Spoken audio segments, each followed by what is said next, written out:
All right, welcome back, everyone. We're going to spend the next hour and a half going through the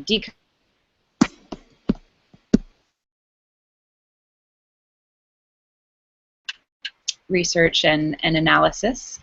And I've listed the first 7 people that will be presenting in the order that they'll be presenting on the event page there. So if you see your name there, please join via the video.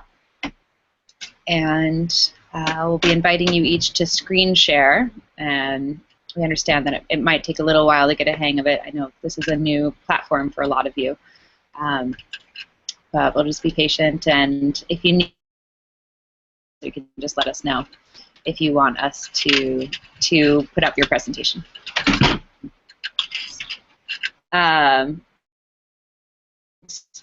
So I'll just start out by saying that the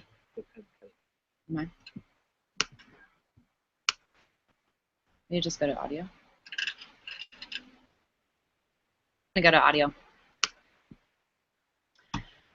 All right, so I'll start out by saying that research of the decarbonization scenarios is to ensure that you all are familiar with what's already been done in this field. One, to acquaint yourself with the various methodologies, assumptions, and conclusions to utilize these scenarios as kind of a jumping off point for Drawdown. So we're, as Paul mentioned earlier, this project is really collaborative, and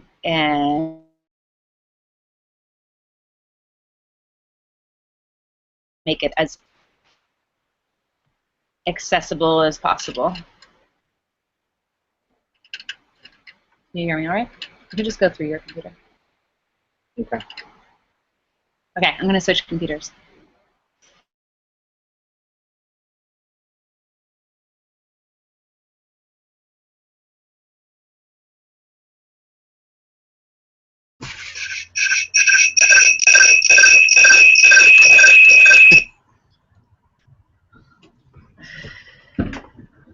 All right. Ariel, can you hear me? Okay. Maybe your computer? Sure.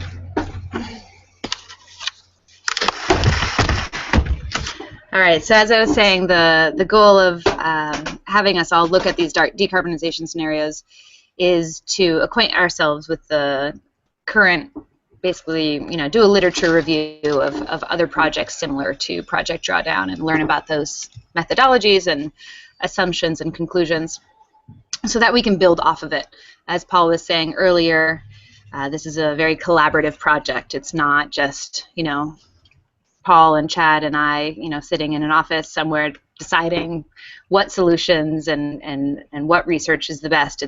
There's a lot of members of this coalition, and we want to build off of the best available information that's already out there, and ultimately just make it as accessible as possible to as many different stakeholder groups, so that we can do things like transform our economies, as Delton was talking about earlier.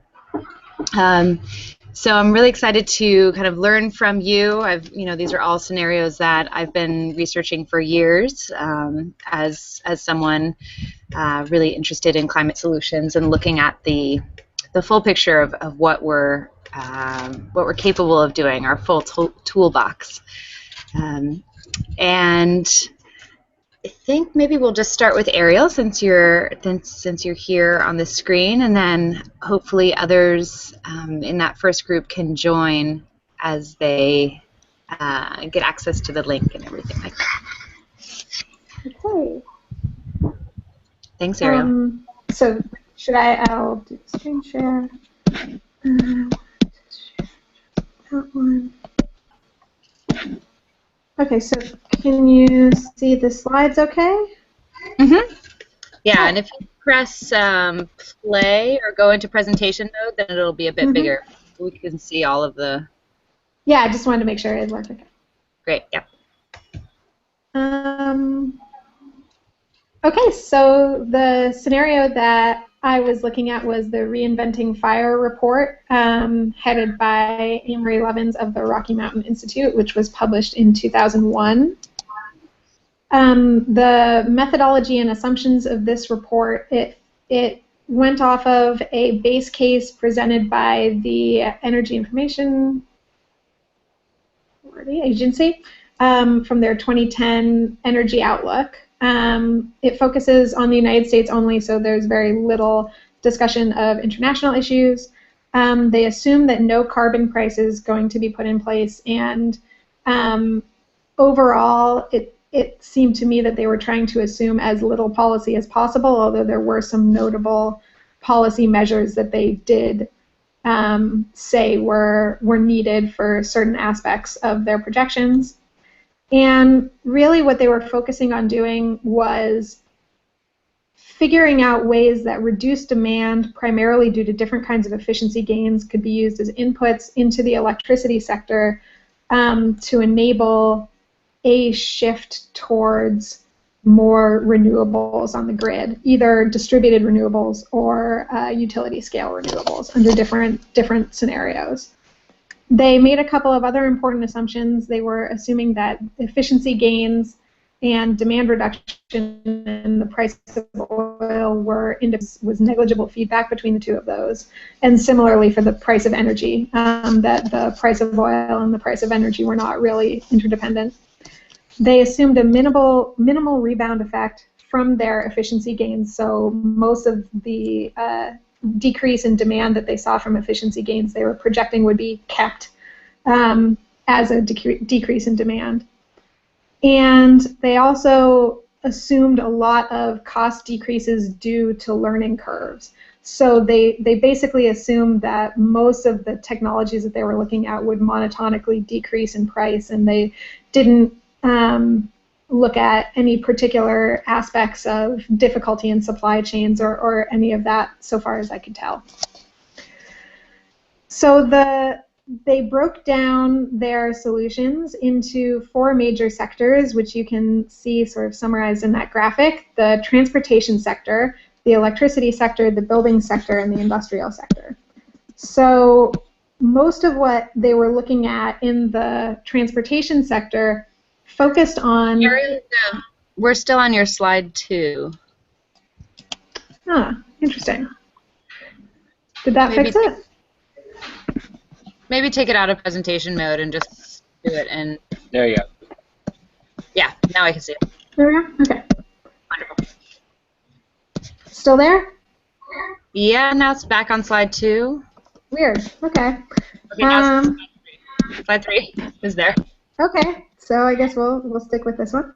Sorry about that. Oh, I think there's a lag. Okay, yeah, no, it's on slide 3. Okay, so sorry about that. So for the transportation sector, the majority of what they were projecting as a decrease in demand was due to basically a complete switch in passenger automobiles to carbon fiber bodied cars.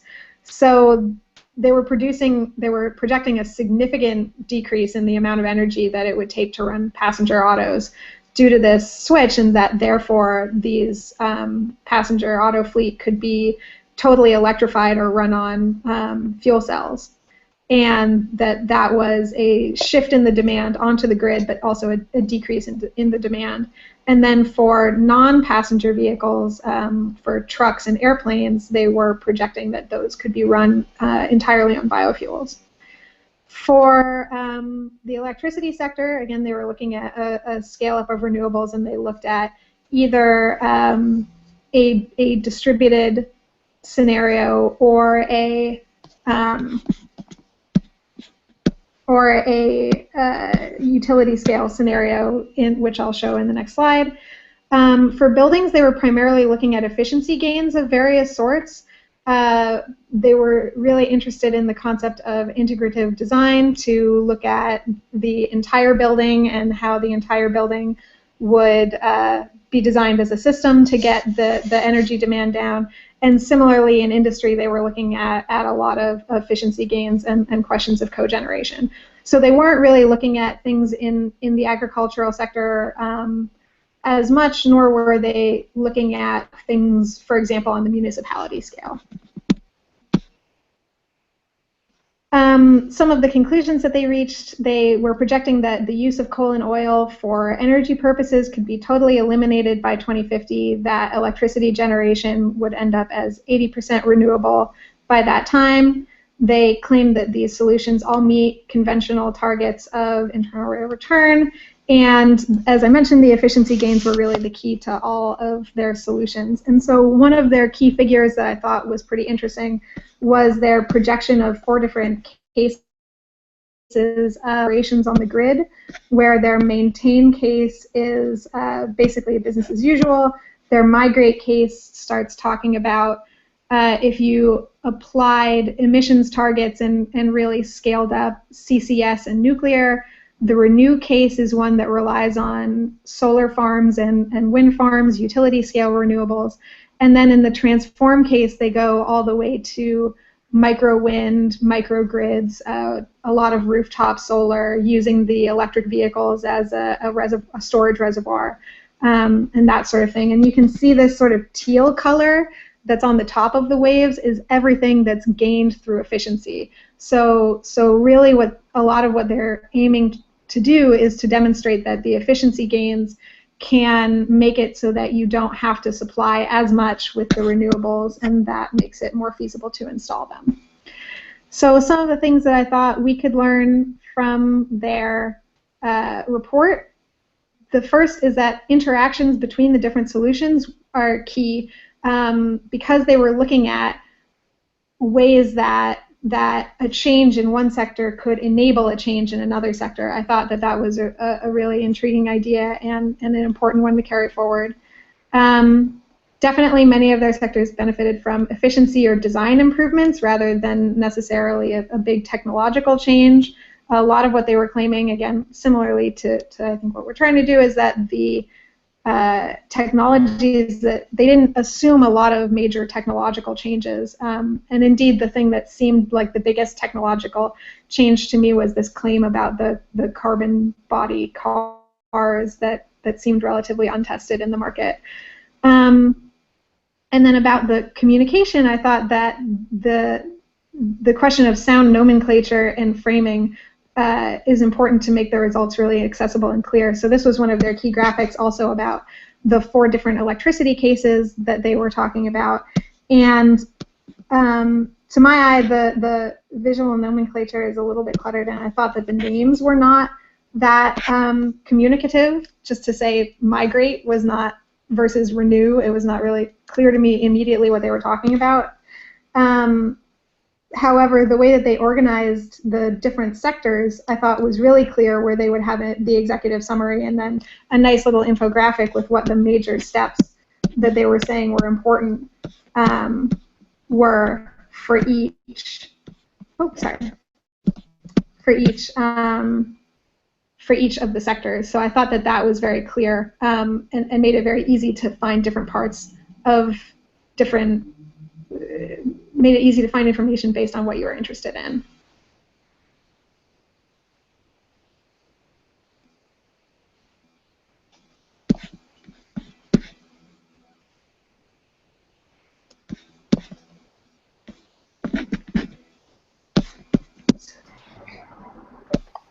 Great, thanks, Ariel. Super interesting. I hope that was sort of along the lines of... That was great. It was exactly what we were looking for. I think what we can do is possibly, in the interest of time, go through the reports, because we do have a lot of you going, and so I think in the interest of time, we can maybe reserve questions to the end, or even questions that can be posted onto the Google Hangout orientation thing that Amanda created. And you can post your questions on there, and then we can maybe collect them and raise them at another time, because I think we have a lot to go through. So thank you very much, Ariel. And we can move on to Delton, who's just come on board. Some people are still in the first Google Hangout session. So that might be part of that. The problem. Okay, so Delton, we will move on to you next, but we will try to get the other people onto the new session. Thank you. Hello. Delton, you're on mute right now. Okay, would you like me to begin? Yes, just give 1 second. Amanda, can we figure out how can we? I can't even get on there. I don't know how they got there. Oh, they must have clicked this one.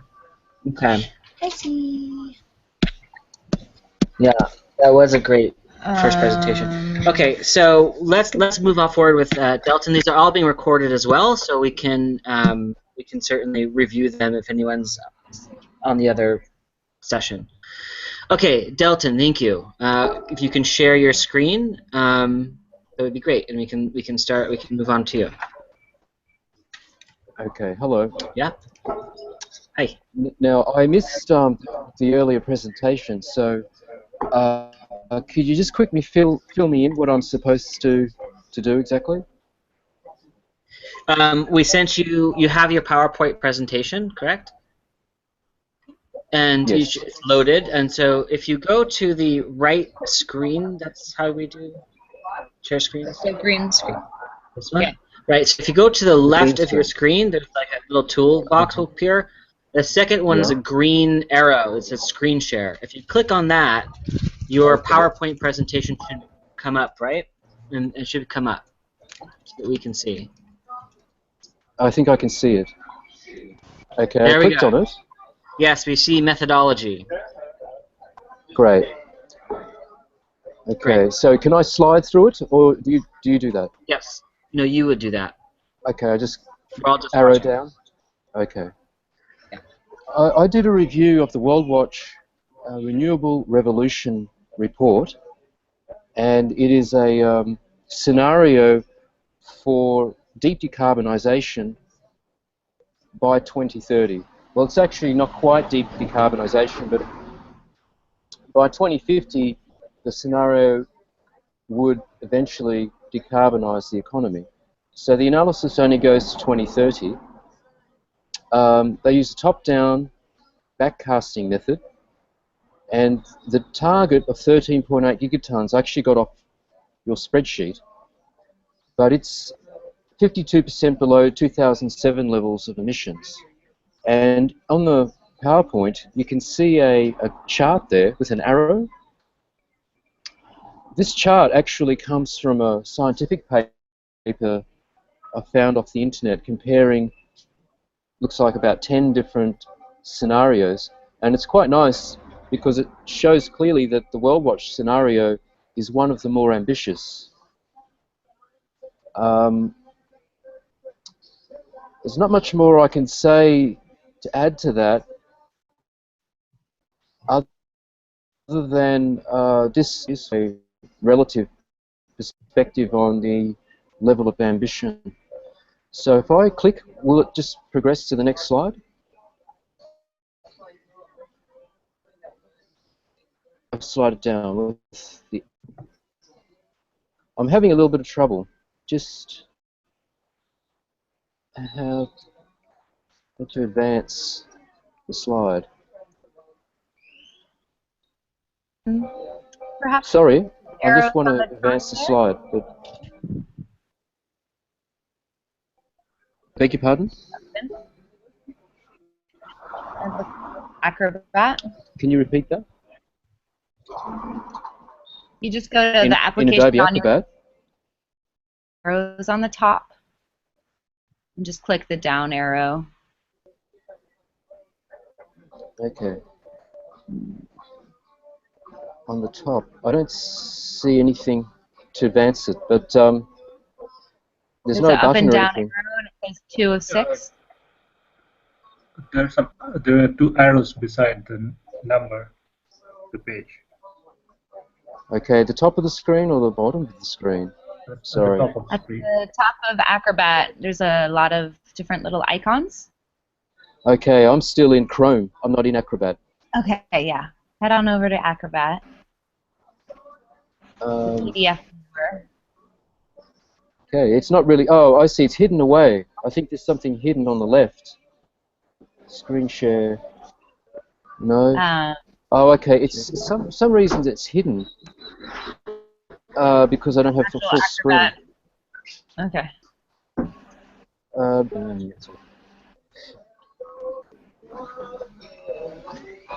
Okay. Yeah, I have a feeling the buttons you're talking about are covered by a green window. I'll try again. Have I got time to continue? What's that? Okay.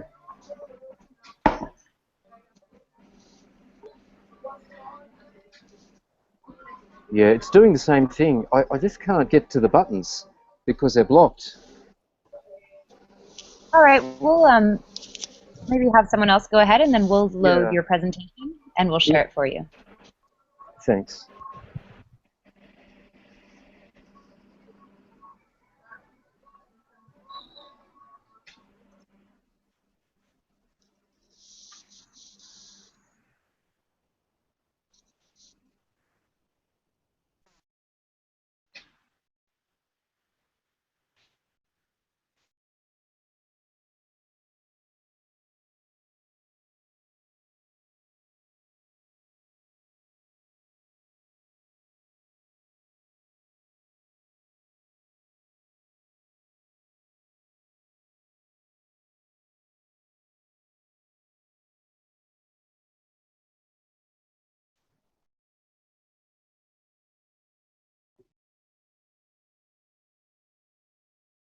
Thank All you. right, so we'll do Alisha up next.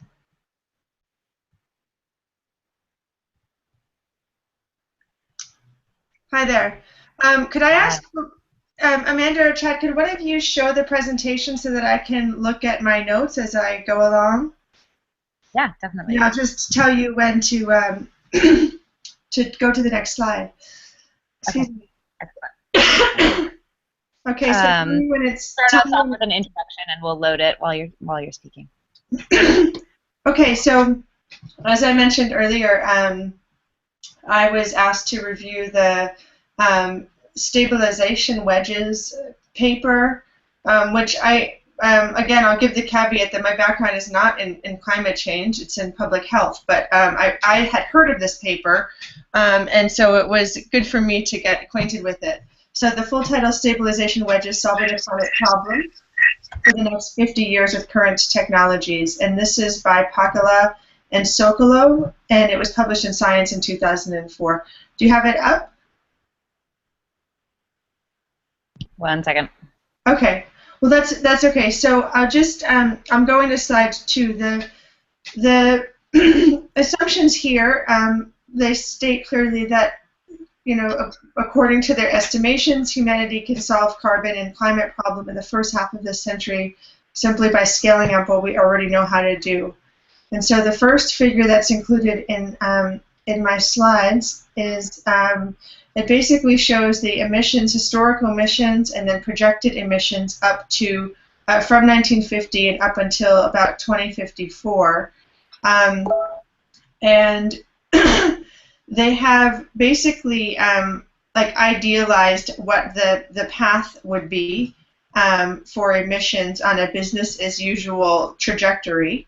And I kind of idealized this as a stabilization triangle. And so you can see that when you get to see this first figure, the emissions, what they're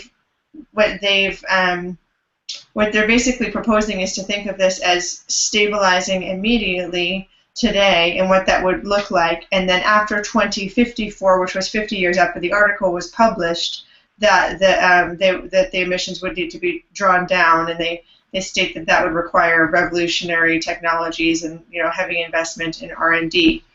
So I put the Carbon Mitigation Initiative logo on these couple of slides because I just cut and paste directly.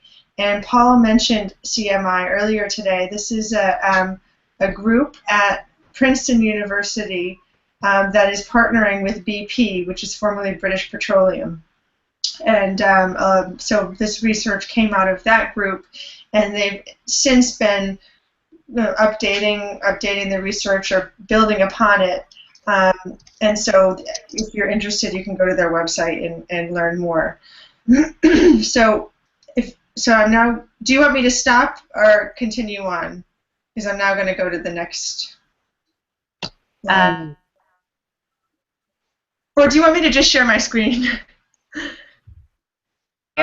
It's being shown now. Oh, it's being shown. Okay, great. So we're on the methodology assumptions continued. Great. That's where I am as well. So great. Now this focuses in on, again, what they call the stabilization triangle. And when they wrote the paper, the emissions, to be stabilized, the emissions needed to come down to differ from the business as usual trajectory by 7 gigatons. A few years later, when they published these figures, it must have been 8 gigatons, and I think now it's about 9 gigatons. So they've, as Paul discussed earlier, the idea is to basically, to me, I think it actually is useful because I find it kind of neat, if you will. It's like an easy way to conceive of conceive of how, finding the right set of approaches and scaling them could stabilize emissions. So each wedge there would avoid 1 billion tons of carbon by 2055. So each wedge cumulatively averts 25. Oh wait, is that correct? Yes, each wedge cumulatively averts about 25 gigatons. As I said earlier, I think that if we go to the next slide of solutions and taxonomy, they have these classified in 4 groups. So this slide is efficiency and conservation, carbon capture and storage. Once I learned a bit more about CMI and their funding source, I began to get more skeptical about the criteria that they use to identify what they think will be the best ways to tackle climate change. Because their website, and I put this in the summary, the website says that that the criteria set out by CMI, that the methods, quote, will not prohibitively disrupt patterns of energy consumption, which I think is incompatible with something else that I saw by Socolow saying that tackling these changes will require a huge effort by the world's population. So to me, I find there perhaps they're not giving all of the potential solutions due consideration. Anyhow, I won't belabor the solutions and taxonomy. You can see them there. The second slide for solutions and taxonomy focuses on renewables, biostorage, and low-carbon fuels. And so when you see the figures there, like, for example, replace 1,400 large coal-fired power plants with natural gas-fired plants, those are that's the estimated scale of implementation needed to avert 1 gigaton by 2055 for that one wedge. Excuse me.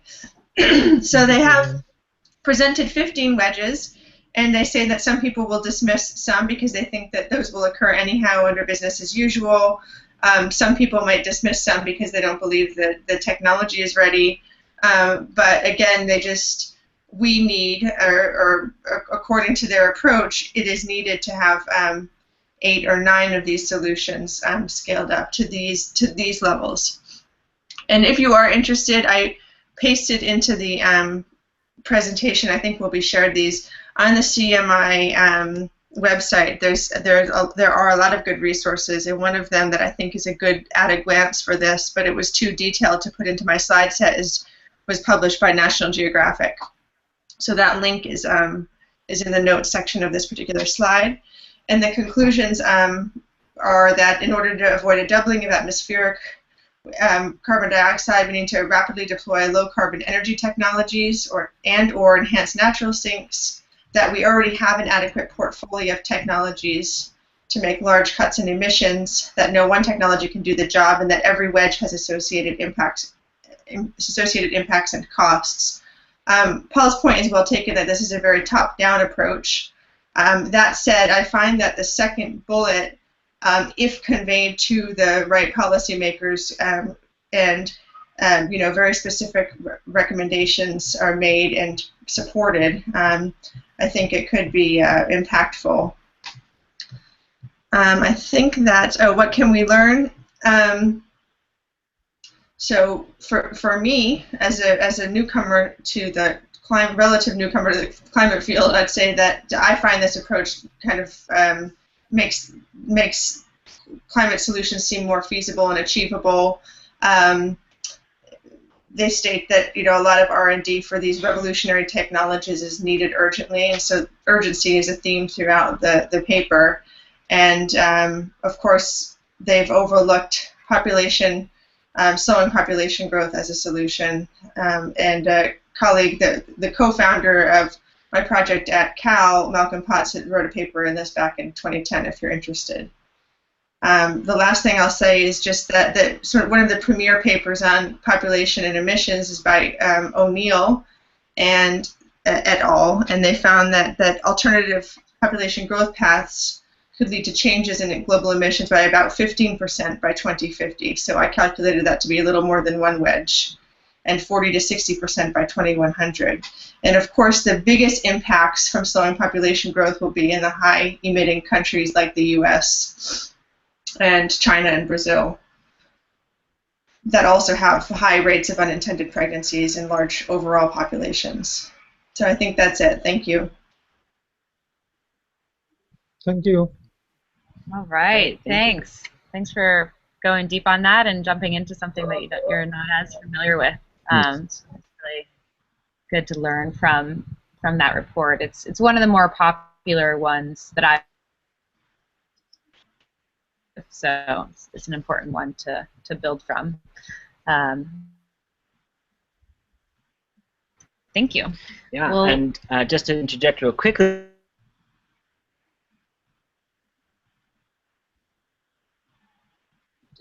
part of our Lunch and Learn series, he will be speaking on Monday from 12 to 1 on population and climate change, an easy way we can change.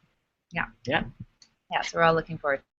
And I'll just say that he's a very good speaker, and he's really a legend in the field of population and family planning. So if you're available, I hope you can join. I'm going to be in Niger, and I will try to join.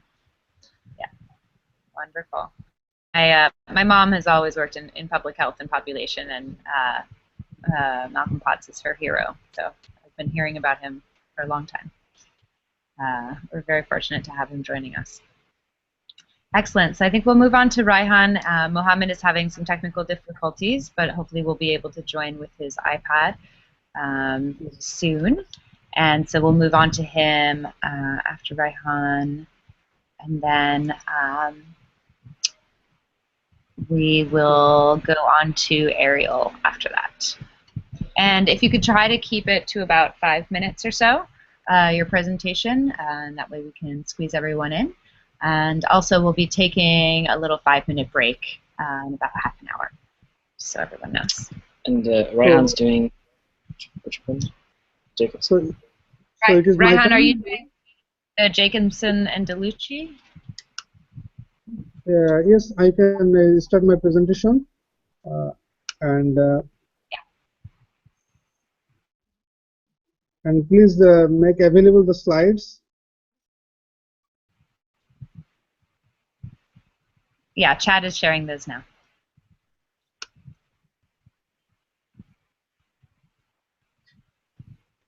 All right, go ahead.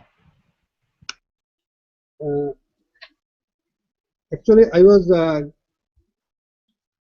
Can you listen me? Yes. Can you listen to me? Okay. Yeah. Actually, I was given a very interesting piece of article has been published in Elsevier, and it is very useful to solve the fossil fuel-based GHG emission issues. The title of the article is providing all global energy with wind, water, and solar power.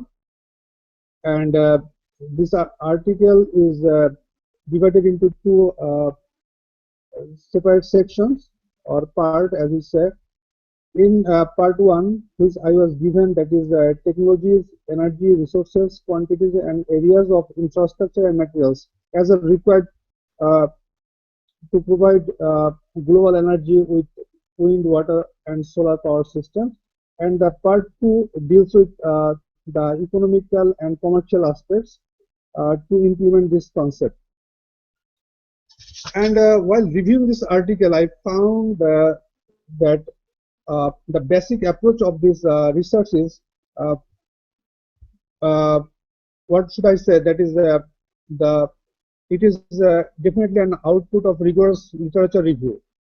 The authors, there are two authors. One is Mark Jacobson, and the another one is Mark Delucchi.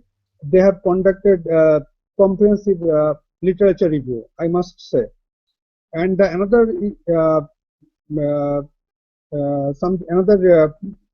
interesting approach of this research is it is enriched with the information collected from authentic secondary source. The secondary source that has been used in this research are definitely of outstanding standards.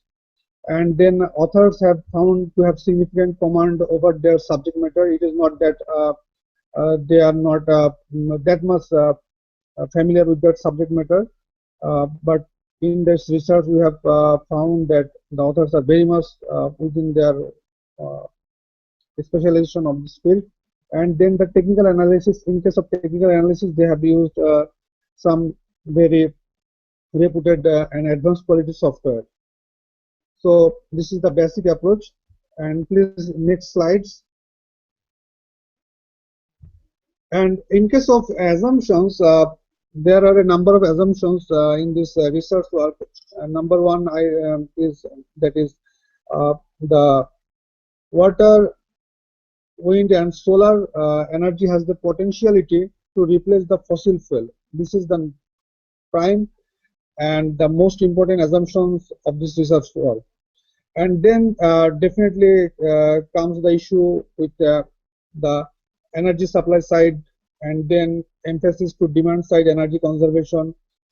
And what in this research work, the forecasted period has been assumed as 2030.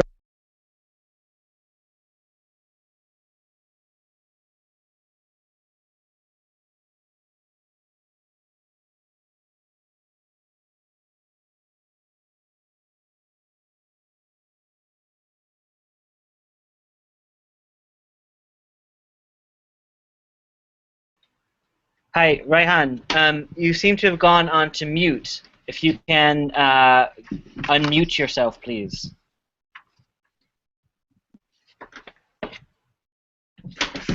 Is it okay? Now we can hear you. Thank you. Okay. So can you see me, Chad? Hello? Yes, everyone should be able to see your PowerPoint presentation. Yes. But we can't see your video. It's just audio. I can't see the PowerPoint presentation. Am I missing something? Okay. No. If you look on Chad, Okay. So the prime objective of, if you click on Chad, it should show up. okay. So the prime objective of this research was basically to replace, to establish the justification of wind, water, and solar energy to replace the fossil fuel based energy, and then technology that has low impact on wildlife, water pollution, and land. So to find some sorts of technological alternatives that is that is good for the wildlife, and that will not do that much water pollution and land contamination. And then comes with minimum waste generation issue and risk in relevant terrorism. And finally, their prime objective was to develop the WWS energy as a primary resource of the technology, which is definitely of renewable energy, and it has some sorts of recyclable arrangements. So please, next slide. Solution indicate through this research, the authors have tried to develop multiple solutions on different aspects. In regard of application, they have suggested for battery electric vehicles, then hydrogen fuel cell vehicles, then hybrid of battery electric vehicles and hybrid fuel cell vehicles. And in case of WWS based heating, they have suggested for heat pump, water and air heaters. And next comes to the issue of balance, to develop a balance between demand and supply of energy. In this regard, they have forecasted that in 2030, the global energy demand will be around 17 trillion watt. And to meet this 17 trillion watt power demand, there is enormous opportunities from solar energy, solar-based energy. That is through solar PV systems, we can generate up to 340 trillion watt, and through concentrated solar power plant, it is possible to generate around 240 trillion watt. And there is also significant opportunities from wind power, and from wind it is around 70 trillion ton to 170 trillion ton, and then comes wave, and it is around 2.7 trillion ton of energy could be generated from the available wave energy sources. So please next slide. Hello chat, please next slide. Okay. So in case of renewable energy, the issue of land requirements in most cases comes as an important issue or important constraint. And the authors have tried to deal these issues in a pragmatic manner, and they have shown an estimate that it will require around 1.25% of global land area to meet the global energy demand through WSS powers. So there will be not a significant pressure on the available land coverage to meet the global energy demand through WSS based energy process or energy system, what should I say. And in case of raw materials, definitely raw materials is an issue to develop or promote any technology. In case of wind power, the basic raw materials are definitely steel, then pre-stressed concrete, aluminum, and so on. And in this research work, the authors have explained that there is significant available sources to meet the requirement of these types of raw materials in demand around 2030 as well. Then comes the solar PV. In case of solar PV, then it requires silicon, polycrystalline silicon, microcrystalline, and so on. And there is also a substantial source of these raw materials as well. And next come to the electric vehicles issue. Electric vehicles issues are definitely comprises three types of concern. One, definitely it is rare earth elements for electric motors. Then comes lithium ion issues, and then platinum for fuel cell issues. And in this article, there is significant good news for the availability of this type of raw materials requirement. And then converting energy infrastructure to okay. Now, next slide just comes with the sustainability.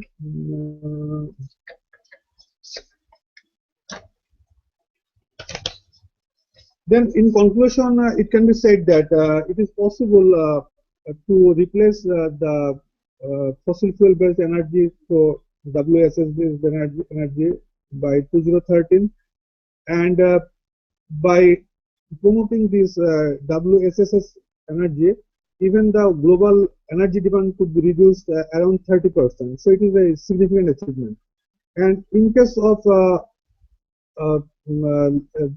required land availability, that is also if we exclude the Antarctic the land outside the Antarctic, which will be available at that time period, still it will be sufficient to meet the land demand without developing any constraint to any development pressure.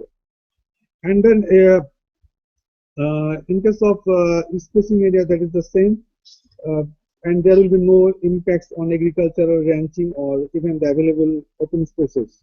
Please, next slide. Through this useful article, we can learn a number of important lessons. That is, definitely electric vehicles is possible in next 30 years, and then solar energy could generate 30% of the global electricity, which is not a problem, which is at present around not more than 2 or 3%. Also, there is a different type of information from different types of sources, but it is not more than 5% as well, which could be increased up to 30%, and only about 1.2% global land area will be required to promote this renewable energy.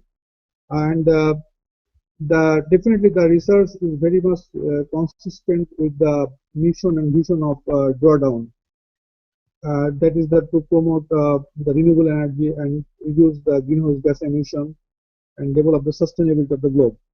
And but while reviewing this article, it came to me that this article could address a number of issues as relevant to enhance the acceptability of the report to a greater extent.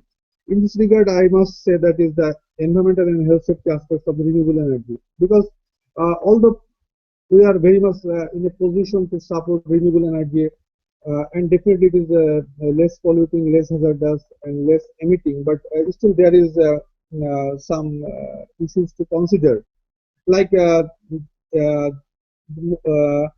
case of PV panel. In case of PV panel, there is issue of using arsenic, cadmium, vanadium. So these are significantly carcinogenic. So disposal of this PV panel needs to be planned before introducing any large-scale solar project. And then at the same time, the lead acid battery, the proper disposal of lead acid battery. So these things could be covered. Excellent, excellent. Okay. I'm gonna have you wrap it up now. And we're partnering with the Solutions Project, which is the nonprofit that was spun off of this report. So we're working closely with them to see how we can, exchange information and build off. Yes, so it's really clear, just the ins and outs of exactly what this report says. And wonderful. Thank you. So thank you so much. Thank you. And we'll move on to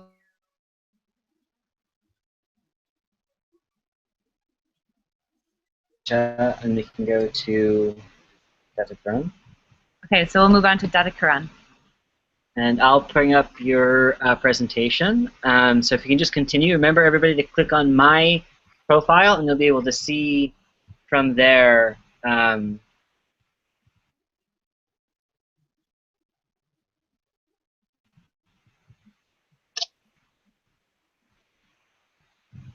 Oh, sounds like you're on mute there. That's fun. Chad, I had sent you a presentation with the animation. Is this the latest one, or shall I share my screen? You could just let's just continue with me doing it. And everyone, again, make sure you're clicking on my profile, and you should be able to see.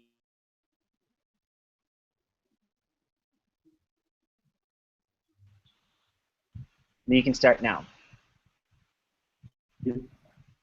And let's try to keep it to 5 minutes or less. Thank you.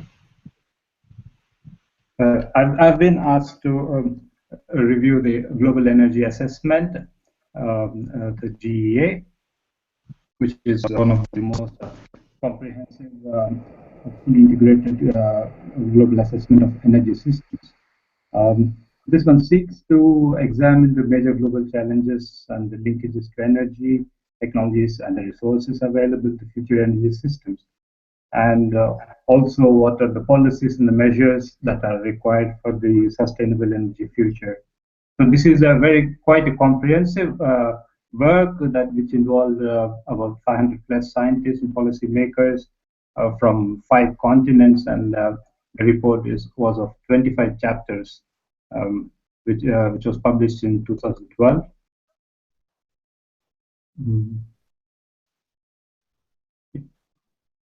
So, yeah, the methodology it uses is a energy back.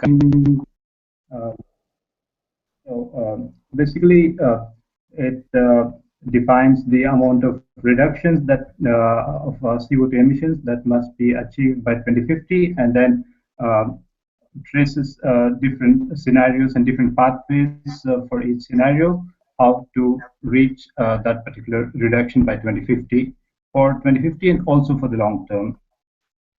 So they explore 3 different groups of pathways, which they identify as supply, which focus on the upscaling of supply side options, a mix, which is the intermediate approach of supply side and demand side options with regional diversity, and then a set of options called the efficiency, which emphasize on the demand side efficiency. So they explored 60 different pathways, of which 41 of the identified pathways could satisfy all the 4 goals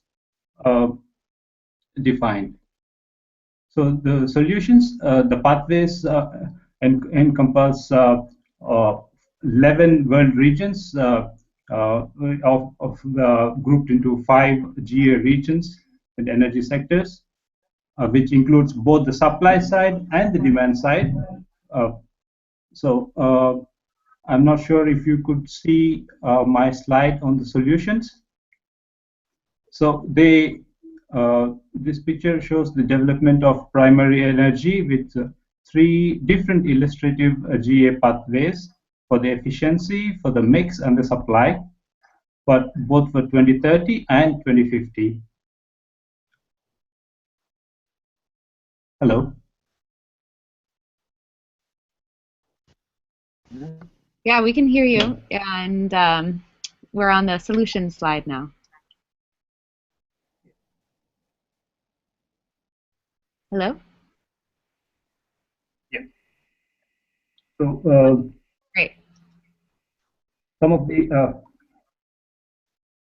conclusions are that an effective transformation of energy system requires immediate and energy efficiency is an immediate and effective option, which includes abundant renewable energy.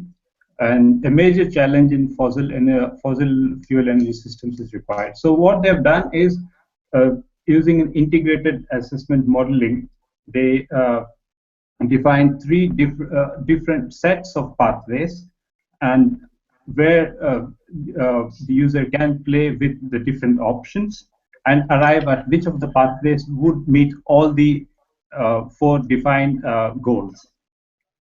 So, we could have the option of setting a pathway with nuclear, without nuclear, with CCS, without CCS, and of the 60 different pathways that were developed with the integrated assessment modeling, 41 of them could reach all of the identified goals. So, yeah, and the major one of the financial conclusion was that the transformation requires a slight increase in the GDP from 1.3 trillion to 1.7 trillion per annum. So, above what we are already doing to achieve energy access, just a small incremental change is sufficient to meet all the goals defined. So, what can we learn? Attainment of sustainable future is predicated on resolving energy challenges. Some energy options provide multiple benefits especially energy efficiency, renewables, synthetic fuels, CCS. Energy policies need to be considered with policies in sectors such as industry, buildings, urbanization, transport, and the key intervention that has been identified by this study is that a reorientation of the R&D efforts and the subsidies towards energy efficiency and renewable energy. This is the key takeaway from this particular report.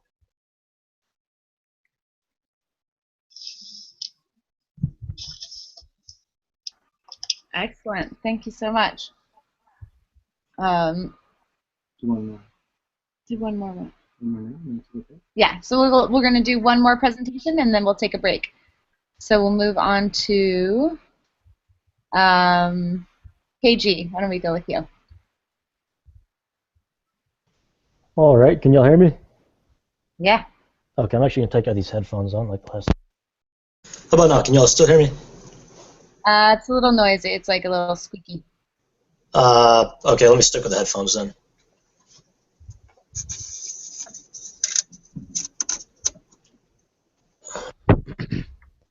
All right, this better? Much better. All right, great. So I'm going to be talking about the International Energy Agency's World Energy Outlook 2014. The interesting thing about this report is I wouldn't call it a decarbonization scenario per se. We can go to my first slide on methods and assumptions. So there's three main scenarios that are evaluated here. The first one is the new policy scenario. That's the central scenario for the report, and it basically assumes a continuation of existing policies and implementation of new policies and measures. Those new policies and measures are essentially discretion of the authors, and they were pretty conservative in the policies they included. There's also a current policy scenario, which is a business as usual case, and it assumes the policies in place as of mid-2014 are going to carry on through 2040. The third scenario is the 450 scenario, and that's the one that we could call a decarbonization scenario, in that it has a backcasting methodology similar to that Project Drawdown will be using. The idea there is to stabilize atmospheric CO2 at 450 parts per million, which they assume would limit global average temperature increase to 2 degrees Celsius. Some of the key assumptions for the models were GDP growth of 3.4% per year to 2040, world population increasing from 7 billion in 2012 to 9 billion in 2040, and energy and carbon prices that vary among regions and scenarios. They used what they call the World Energy Model, and it's a global energy market simulation model with three main modules: final energy consumption, fossil fuel and bioenergy supply, and energy transformation. The outputs of the World Energy Model include energy demand and supply by fuel, required investment in CO2 emissions. So moving on, we can look at some of the solutions to taxonomy. And I don't want to hit you guys too much text on that slide, so I just kept the simple image. Don't worry if you can't see the words if they're too small. But the main idea here is that they're looking at a lot of policy. The policies apply to various technologies, but the policies are going to be the key drivers for their projections. So the solutions fall broadly into 5 main categories, the first of which is a cross-cutting category. Then there's the power sector, transport sector, industry sector, and the building sector. If you want to see a detailed review of those solutions by region, by scenario, you can look in Annex B of the report. But I'll just talk about them at a high level over here. Some of those cross-cutting measures include things like cap and trade schemes for carbon, renewable portfolio standards, emissions reductions targets, and probably most importantly, putting a price on carbon. In certain markets where electricity prices are centrally determined, they recommend price increases, or at the more extreme end of the spectrum, total deregulation or liberalization of electricity markets. In the power sector, they're looking at measures like upstream methane emissions limits on oil and natural gas production, standards on other pollutants, and limits on the use and construction of inefficient coal plants. Financing and policy are recommended to help move carbon capture and sequestration past the demonstration stages and into widespread commercial adoption. They also talk about phasing out fossil fuel subsidies so as to level the playing field between fossil fuels and renewables. There's also incentives for combined heat and power. There's talk of new nuclear reactor technologies, which are going to require further investment in policy to move up to scale and reduce cost. They talk about incentives for renewables, stable incentive schemes to attract investment, investment in transmission and distribution infrastructure, and again, renewable portfolio standards to ensure demand for new generating capacity. And then finally, of course, research, funding for research and development. In the transportation sector, solutions include fuel mileage standards and renewable portfolio standards for improved efficiency and reduced emissions. And then biofuels requiring some of the similar policies as I mentioned for renewables. Further investment in battery technologies to improve performance while reducing costs, and investment in charging infrastructure. The industry sector includes equipment efficiency standards, energy benchmarking and audits, and the building sector also includes those same measures, as well as equipment labeling, improved building codes, and net zero energy requirements. So in conclusion, the main things to take away from this report are that world energy demand is projected to increase 37% by 2040. That's going to be largely driven by non-OECD countries in Asia, and fossil fuels are still projected to make up a significant portion of supply by 2040.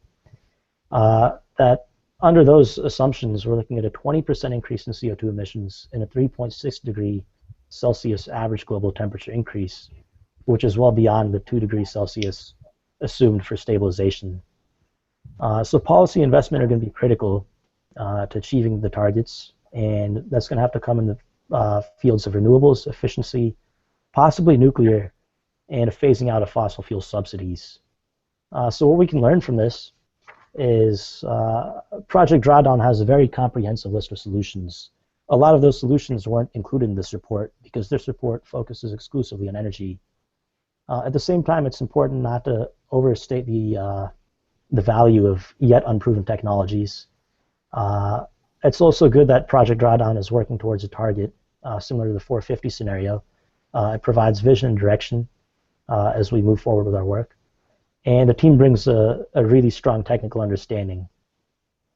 With possibly further opportunities is, I agree with some of the stuff Paul said earlier today, that we can't take a top-to-bottom approach. It's got to be a bottom-up approach.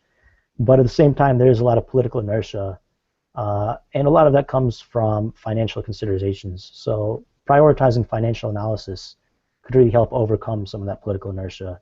And we'd be looking at things like CO2 reductions per dollar, returns on investment, and I think one of the more difficult things would be accounting for non-tangible benefits such as human health and increased productivity and things like that. It's also important to target developing economies in Asia. As I mentioned, a lot of the growth and energy demand will be coming from those regions. And finally, there's going to be a lot of uncertainty in our assumptions as we go forward with our projections around things like energy prices, future political climate, and things like that. So I think, yeah, there's a lot to gain from this report, but we're on a good track here.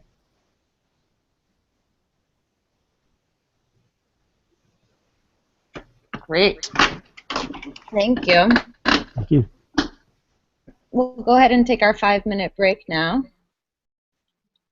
And we'll come back and hear from the rest. Great. And so just stay online, and we'll just... Thanks, everyone.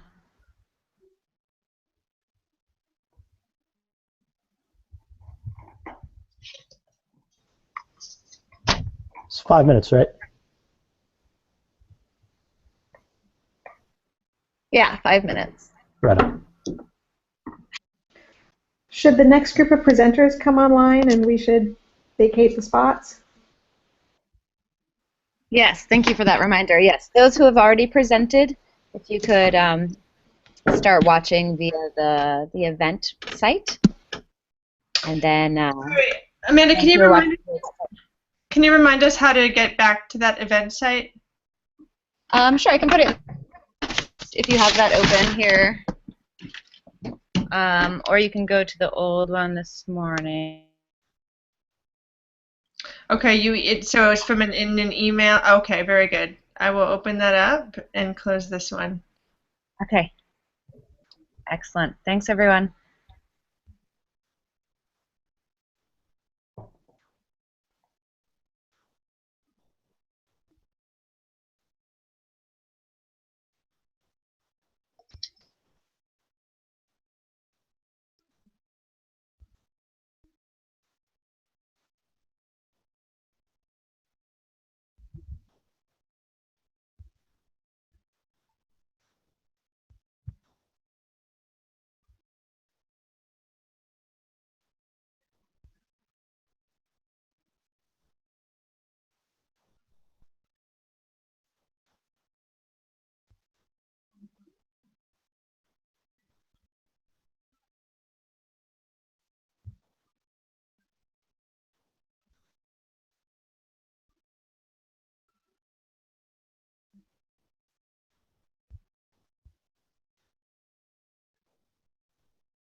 Hi everybody, it's Delton here, I'm back.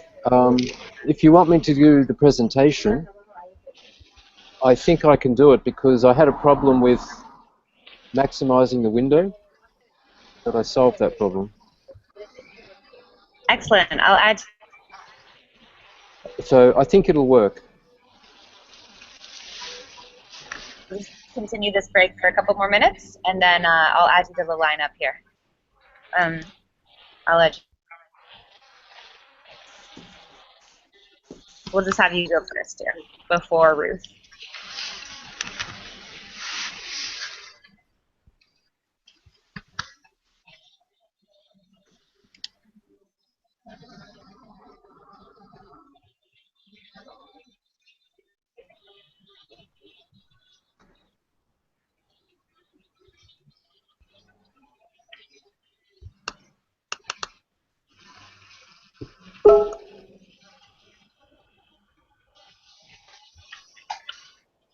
And Dattakiran, could you move off and Hello. Thank you.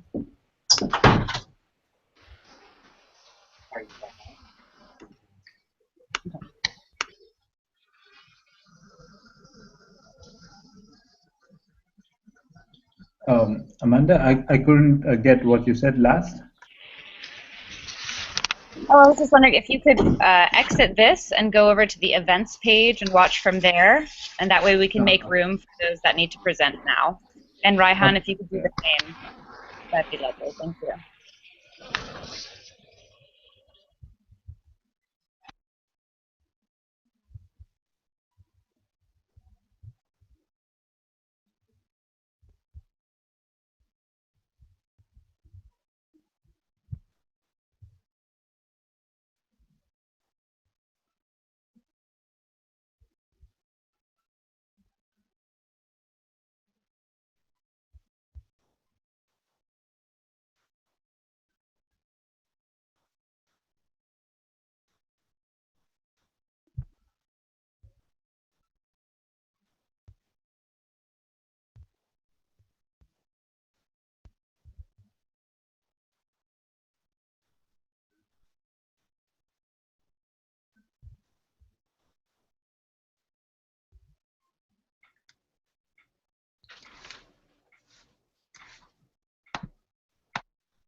All right.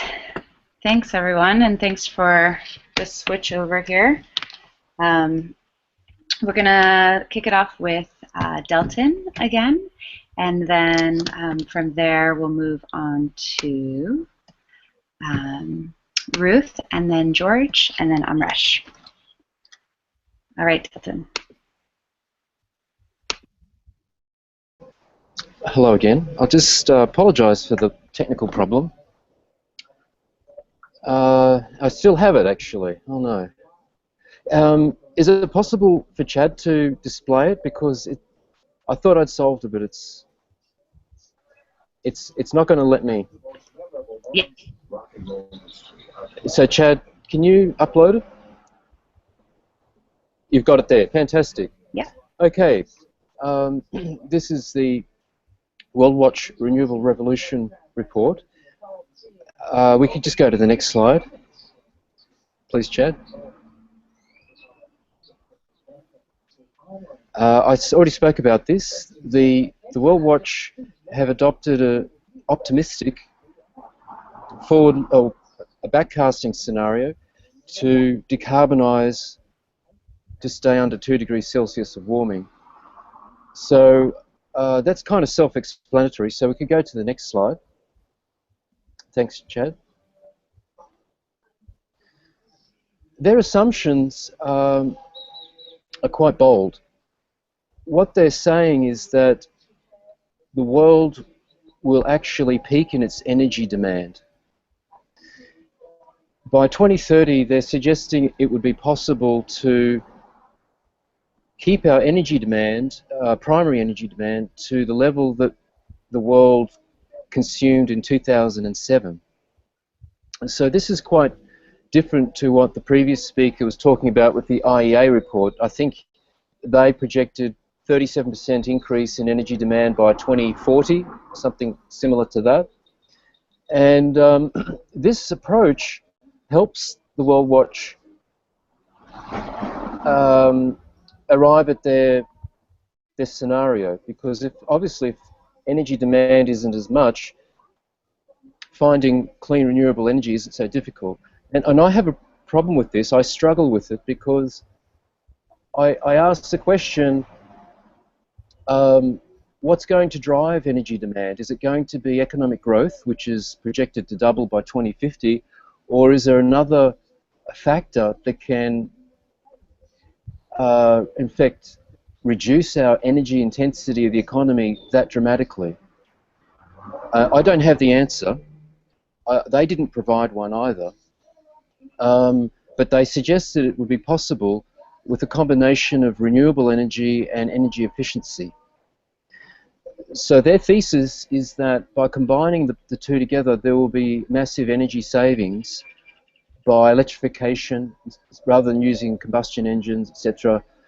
Also by avoiding the need for long-distance transmission lines, there would be efficiency gains that are significant. So if you can imagine buildings and houses generating their own power, we wouldn't need to construct so many high voltage transmission lines with associated costs and losses, energy losses. So their scenario assumes that 50% of primary energy will be provided by renewables. Population growth follows the projected trend, 8.2 billion people by 2030.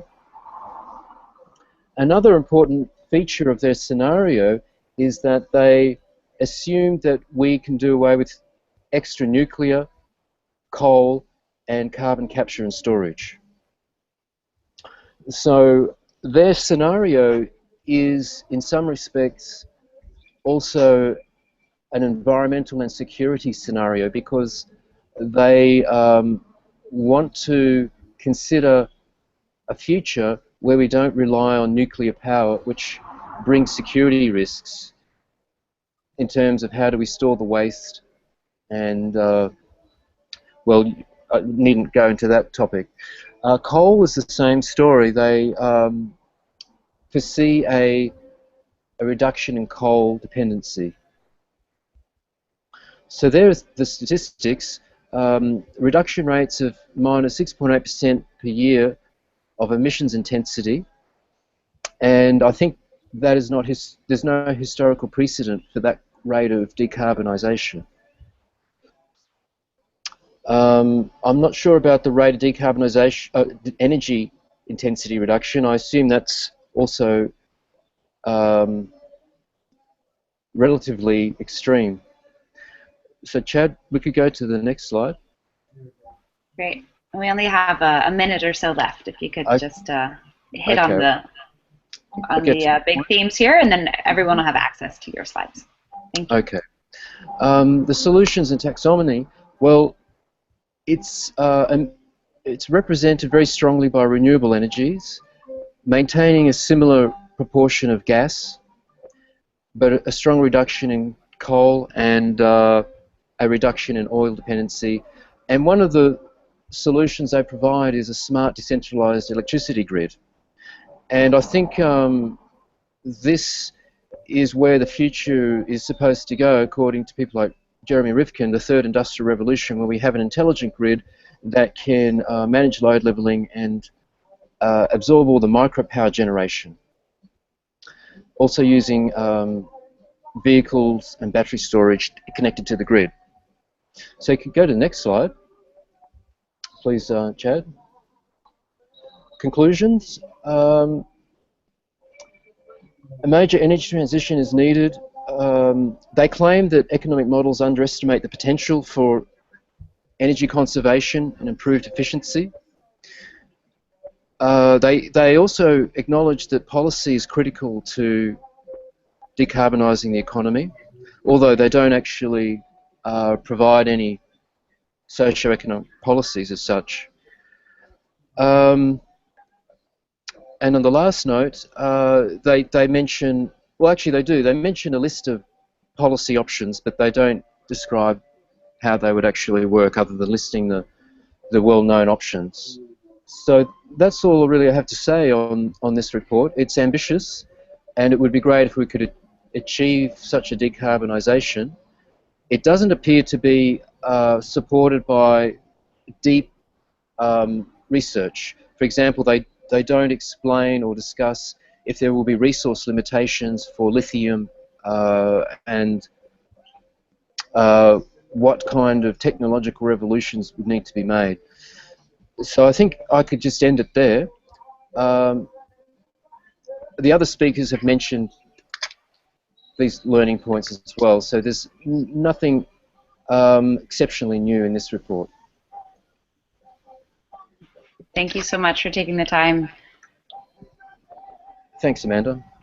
Yeah. And so we'll move on to Ruth next with the World Wildlife Fund vision. Okay, hello everybody. Can you hear me? Okay? Yeah, yep. Okay, we can. Okay, great.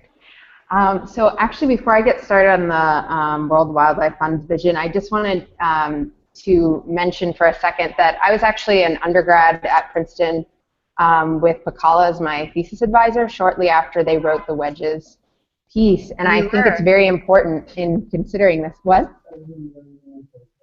I just said that's interesting. Great. Yeah. I told Chad when we talked before, but I think it's very important not to separate the work that they did from its historical context. So that is probably one of the grandfathers, the grandfather reports of some of these reports talking about how we can deal with climate change. And at that time, if you recall, that was 2004, the Bush presidency. There's enormous impotence, a feeling of impotence on the part of academics and on the part of the academic community in terms of reaching out to policy. And they sat sort of right across the hall, if you will, from Oppenheimer, who was heading the IPCC panel at that time. And so I think they would be very pleased. Well, we can ask them, but I think they are very pleased to see flourishing breakdown solutions from that, and there's certainly critiques that have been launched from that report and attacks on it from all sides. And I think that was really their intention. If you look at the paper, it's really trying to break things down in a very easy to understand way. It's published in Science, but it's really meant to reach out to other populations, particularly the policy sphere, to try to get some action, top-down action on these types of issues.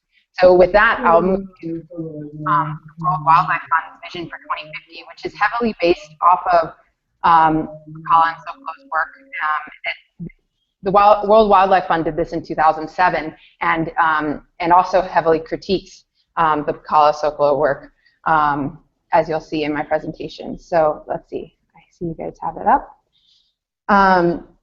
So basically what you see here is the World Wildlife Fund's vision. That orange-red curve is their idea for how we can reduce projected emissions. Well, they projected that we can reduce emissions from the IPCC projection by 2050, but you'll see there that that red curve peaks slightly before 2020 and then is reduced from there on. So they claim that their vision is a realistic one, and that it shows that emissions will continue to increase from 2007 onwards, peak before 2020, and then be reduced below the 2 degrees Celsius threshold afterwards.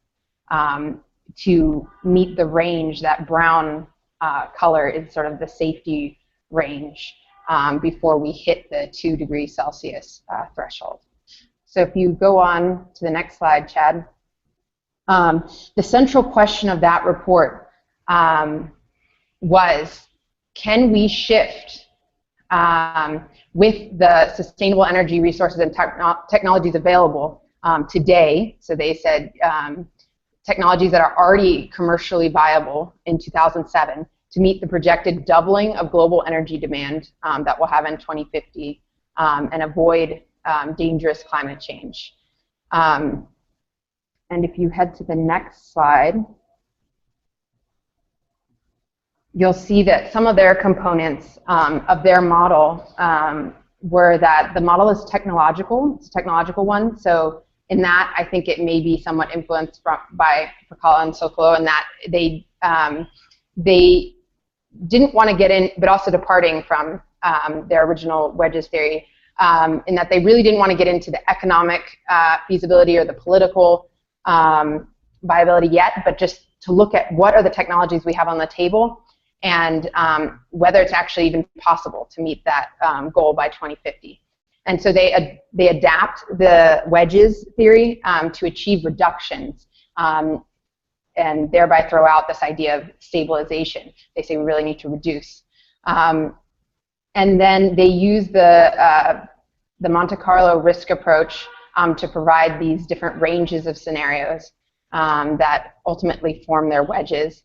And instead of having the sort of linear approach that you saw in Alisha's presentation that formed the original Wedges theory, they develop these development trajectories that more closely approximate sort of this uptake phase and then leveling off and then sort of dropping off of technologies. So they're S-shaped.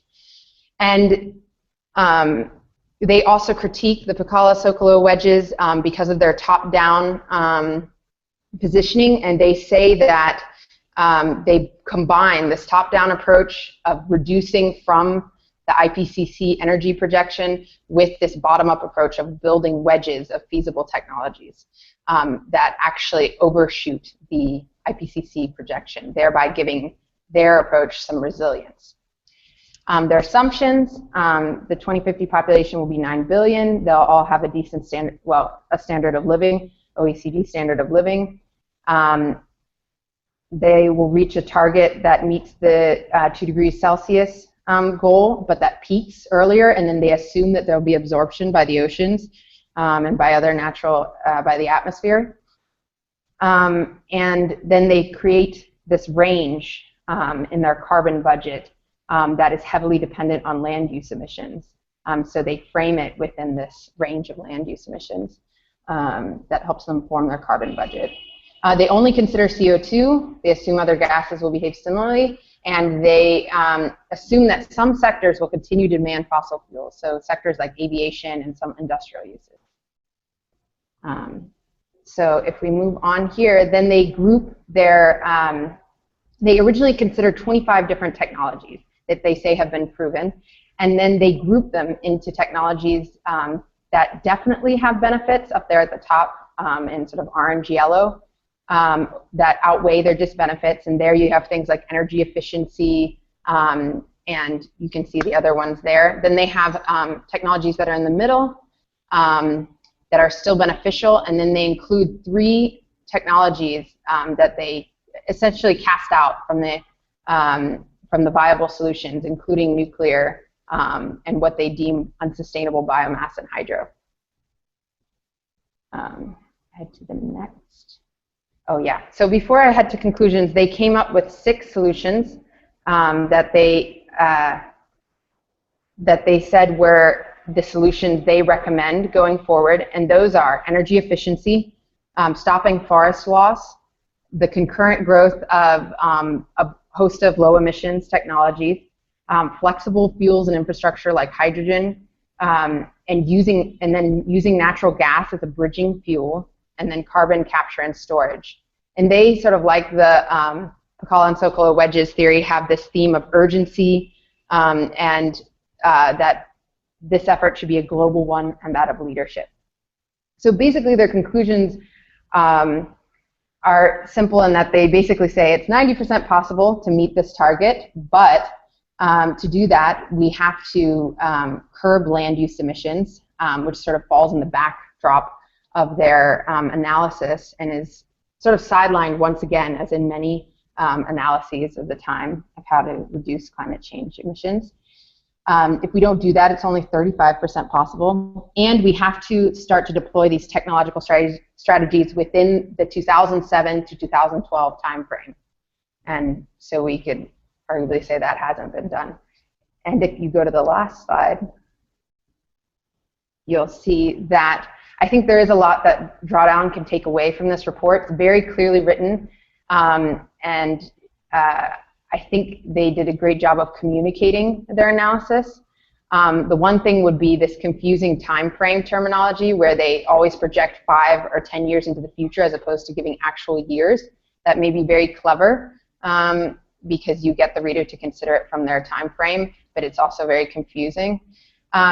Their ability to invert economic and political feasibility scenarios to refocus on the technology and building up to overcome that sort of we need more R&D argument that was made throughout the early 2000s particularly was very important. They have a bunch of realistic elements that they add, including time lag and resilience to the underperformance of different strategies. They include regional case studies and national case studies that I think is something very interesting for Drawdown to think about that gives the reader a handle to grasp onto. And they use their leadership in creating this report to gain influence on their priorities. So WWF has long been an opponent of nuclear energy, as they mentioned in the report, and so they infuse the report with strategies to halt biodiversity loss and to avoid nuclear energy strategies. And I think that's pretty much it. Oh, and the one thing I would say, and I think I mentioned it before, is that they continue to sort of sideline the importance of land in favor of sort of energy strategies.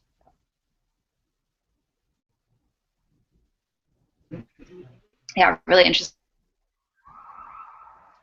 Progressive reports and optimistic reports out there, but still doesn't include land use. So shows, again, evolving, as you're saying, you know, host of decarbonization scenarios. And thank you so much for giving your kind of historical perspective. Right, and I will say too, it's interesting because I think that sidelining of land use emissions stems from, in part, from Pacala and Socolow's work that tends to place land use emissions as very, you see it on the end of their list of priorities, and that's very interesting given that Pacala was himself an ecologist, forest ecologist. So yeah, yeah, and you'll see in most of these, even when it is.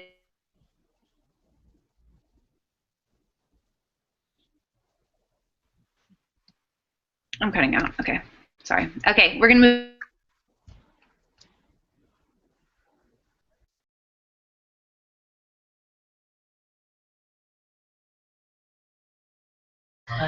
Hi, so we're having a little bit of internet problems from Amanda's computer, so we're going to move to the McKinsey curve, and that's with George. Is that correct? Okay, so George, you're going to come up next, and I will put up your... Well, I could just share my screen. It's not a big deal. And then I can control the advancements of the slides, if that's okay. Perfect. Thank you. Okay, so can everybody see this?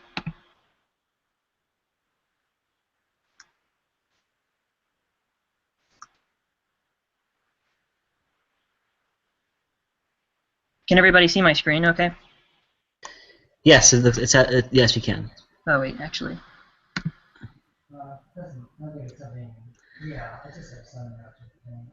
Okay. So if everybody can see my screen, then we'll just get started. So I'll be summarizing the McKinsey Global Greenhouse Gas Cost Abatement Curve. So this report was published in 2009, so some of the analysis is a bit dated, but the overall technique and methodology is sound. The basic assumptions of the study cover all known anthropogenic greenhouse gas emissions, and they focus on abatement measures that cost less than 60 euros per metric ton of CO2 equivalent. The goal is a total emission reduction of 38 gigatons of CO2 equivalent per year by 2030. This is in comparison to the trajectory if no action were taken, as we call that business as usual, or the BAU approach. So the study focuses on 5 time frames across 10 sectors and 21 regions. The baseline year is 2005, and all costs are in 2005 real euros. Aspects that aren't possible to objectively assess, like country-specific taxes and subsidies, as well as changes in human behavior, are omitted. But before we go on, I think it's helpful, at least for me, I'm a visual person, to kind of conceptually understand this concept of metric ton of CO2 equivalent. So using the ideal gas law and the molar mass of carbon dioxide, we can calculate how much space a metric ton of CO2 actually takes up under standard conditions. It turns out, George, can I interrupt for 1 second? You're still on the title slide. I'm still on the title slide? Okay. Yeah. Now, okay. You're on methodology and assumptions. Do you see a big picture with a green cube, a blue cube? Yes, that's where we're at. Okay, so basically through the ideal gas law, we can figure out how much space a metric ton of CO2 takes up, and it's a cube that's about 26 feet across. So this potential that the McKinsey study is focusing on is 38 billion metric tons of CO2. So that's enough CO2 to fill a cube that's like 17 miles across. And for further reference, the entire atmosphere of Earth will fit into a cube that's 1,000 miles across. So hopefully that puts things in more perspective for everybody. So do you see a graph now that's forecasting the abatement potential? And we see that the greenhouse gas emissions peak in 2010, and we can see this 38 gigaton emissions reduction that hopefully will happen by 2030. So the 10 sectors that the study focuses on can be divided into 3 groups with their own abatement potential, each with their own unique challenges. So there's the energy supply and industry, which includes the chemical and cement, iron and steel industries, consumer sectors, including transportation and building, and waste, and the forestry and agriculture sectors. So these 10 sectors can be divvied up further, and their abatement potential can be plotted, and that's what this is. It's a cost abatement curve. Can everybody see that? Is my screen updating? Yes, it is. Okay. Just a little bit of lag time, but it's okay.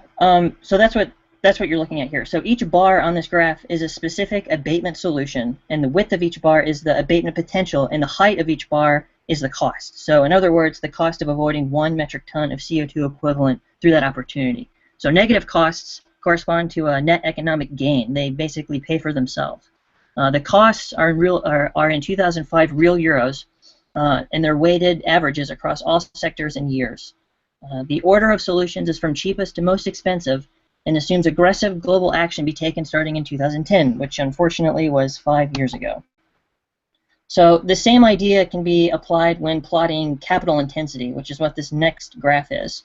Now I know that you probably can't read the text, but the idea here is that several of the solutions that were mostly to the left on the cost curve, which correspond to their relative cheapness, have shifted significantly to the right on the capital curve. And this illustrates the high capital intensity cost of these opportunities, but also shows that investment early on really pays dividends in the future. And this is a really critical aspect to get through to policymakers when they're devising possible economic regulations for these sectors. George, you need to move to the next screen. It's still on solutions and taxonomy. It shows the abatement curve still. Okay. Damn it. Now, do we see conclusions? Now we're on conclusions. Okay. So the study concludes that only through global concerted effort are such aggressive abatement measures even possible. Simply relying on the developed world to retrofit existing carbon-hungry infrastructure doesn't go near far enough. If all of these options are pursued, McKinsey estimates that the total annual cost would be in the range of 200 to 350 billion euros per year, with an upfront investment of 810 billion euros in 2030. So action must be taken now, as each delayed year equates to roughly 1.8 gigatons of lost CO2 equivalent and a rise of about 5 parts per million of CO2 in the atmosphere. So, in fact, given that 5 years have already passed since this report was published, this figure here might make more sense. So, here this figure shows what the situation would be if action were delayed until 2020. And we see that the abatement potential has fallen from 38 to 22, and that the peak occurs much after 2010. So what can we learn from this? McKinsey's really strict objective analysis enables valid comparisons between sectors and regions, which is really helpful. Their report doesn't delve too deep into one particular solution, but instead broad strokes several in each of the 10 sectors it focused on. The report highlights 4 areas of regulation that are needed to drive down emissions. I won't go into detail, but suffice it to say most of these regulations deal with enacting sensible incentive structures that will benefit emerging technologies and spur installation of low-carbon infrastructure. McKinsey makes a point of saying how much more expensive retrofitting existing infrastructure is compared to just building new low-carbon infrastructure in the first place. So then dovetailing off this last point is the fact that the biggest and cheapest cost-wise abatement opportunities typically carry the largest upfront capital investments, be it hybrid or electric vehicle fleets, energy-efficient HVAC systems, etc.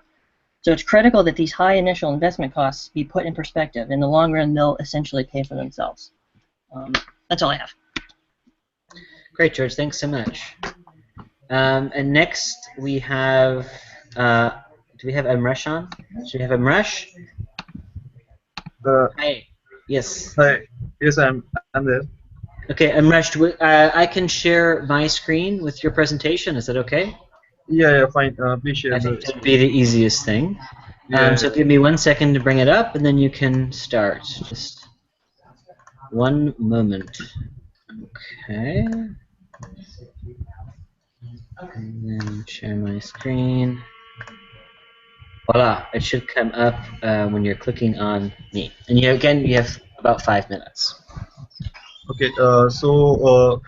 So the assignment which was given to me was is basically a simulation tool rather than a report. So this tool is called EnRoads, which stands for Energy Rapid Overview and Decision Support. And this tool was prepared by the team of Climate Interactive, MIT, and Ventana Systems. And the thesis report of two professors were taken. The link for the tool is in this PPT. If anybody likes to try it out, they can do it. The username and password, everything is there. And the tool is still it's in external review phase, so it's still not open for general public. And the tool basically focuses on how the change in GDP, energy, R&D work, carbon pricing, and the mixture of fuel which we use, the land which we use, has an effect on the carbon emission, energy access, and temperature. So that is the basic crux of the entire tool is there. And this tool is targeted basically for policymakers, NGOs, civil society to learn and discuss things and make plans regarding climate change. The key features which separate this tool from other tools is basically that it is highly aggregated, which means that it takes data from different sources, and it does not. It is not a new tool, but it supplants the existing tools like EMF and other. And it's basically real time and very fast. Next slide, please. So this is just a screenshot of the tool. It will give you an idea like how EnRoads it operates. So basically, in the left screen, you can see the basic controls, which has all the energy sources, which is like the supply side. Then you have different parameters like population, carbon policy, other greenhouse gases, and coal usage. And then we have policy and GDP growth, other uses. So basically, the tool makes use of all these factors and drives conclusion into it. The assumptions in this tool is similar to many other assumptions, like the UN population, median population scenario has been taken. Growth in GDP is at a decreasing rate, and the carbon policy and policy intervention is taken as a business as usual. And also with fuel pricing, it's been taken as a historical value. So you can see that many different other tools data has been taken, which is incorporated in the EnRoads, so that it is more effective. And one of the key, one of the innovative part of this particular tool is it tests assumptions about the potential success of R&D towards zero carbon energy. So the R&D, the success of R&D, what are the percentage increase and decrease can be clearly seen in this tool. Next slide. And other assumptions are like you can see that the breakthrough in technology, and there is no failure, there is no lack of funding, there is no lack of the national boundary which stops the diffusion of the technology. There is no labor and other factors. So these are the other assumptions. And the basic approach behind this making this tool was to change the mental mode of the people about the climate change. So policymakers have a very limited and flawed mental image. That was the basic assumption and the motivation and the driving factor to create this tool, so that a well-researched tool can be prepared and can be used by the policymakers and scientists, even those having non-technical background. Next slide. This is the structure of EnRoads. So you can see that there is a energy demand side data which have all the basic demand for the energy, be it electricity and non-electricity demands, and then supply, which takes all the existing supply from the renewable and non-renewable energy sources. Then we have a policy with regards to carbon pricing, subsidies, and technical breakthrough, which is also taken into account, and then the economy and GDP and the population. So these all factors clubbed together makes the basic schema of the EnRoads tool, and it is like a very rapid and broad brushstroke. It covers almost all the major factors involved in the climate change. So while looking at the solutions and taxonomy, I was so this is the some of the data sources and the tools which this tool has taken, like World Bank report for GDP and population, and you can see the development time is varying from a range which is very practical and which is very realistic in nature. Next slide. So that is what I was talking, that this is complements the existing models like EMF, BP, Energy Outlook, and all the data source. It checks its results from these existing model and find out that whether the results which is shown by this tool is right or not with regards to climate change parameters. So in this slide you can see that the EMF 27 showing results in a different area, and similar results with EnRoads. So we can see that with different parameter reference figures, we get different kind of results, which is complementing the EMF 27 results with regards to CO2 emissions from energy. The conclusions are very broad in nature rather than a very pinpointed one.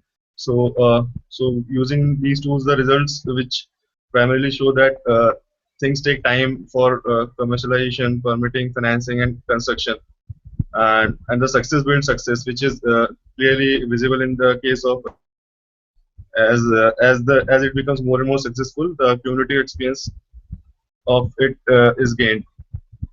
And there's and demand and supply are linked, that there's a energy demand falls if energy prices rise. These are some of the results, reinforced results which are reinforced.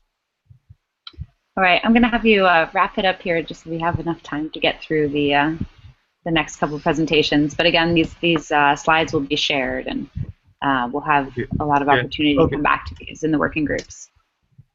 Okay, fine. So this is just the last slide. So the practical reasons for using this tool is quite visible. It is mostly for grounded discussion and not predictions, and this is mostly learning by doing. So it is not theoretical reports. If there is no theoretical report, you have to try this tool, and people once they use it, so they are more sensitized towards the climate change issues, and it's good for stakeholders engagement. So this is one of the positives of this tool, and some of the negatives is that this is not full accounting in terms of like data and costing. Everything that is not covered in this tool. I think that is it. Thank you. Thank you. And we'll move on to Urmila.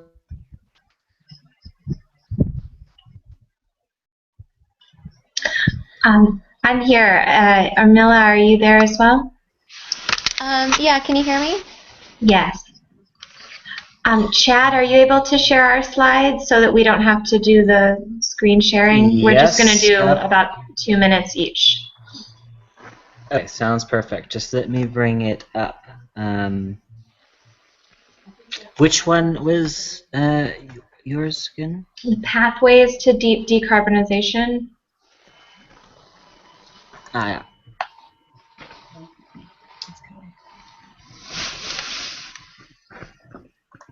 This one?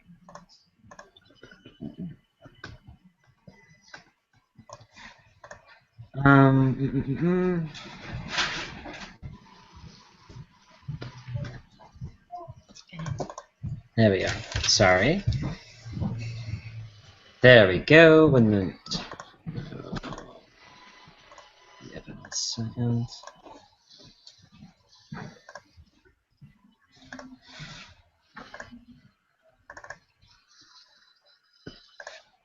Perfect. Okay, there you go.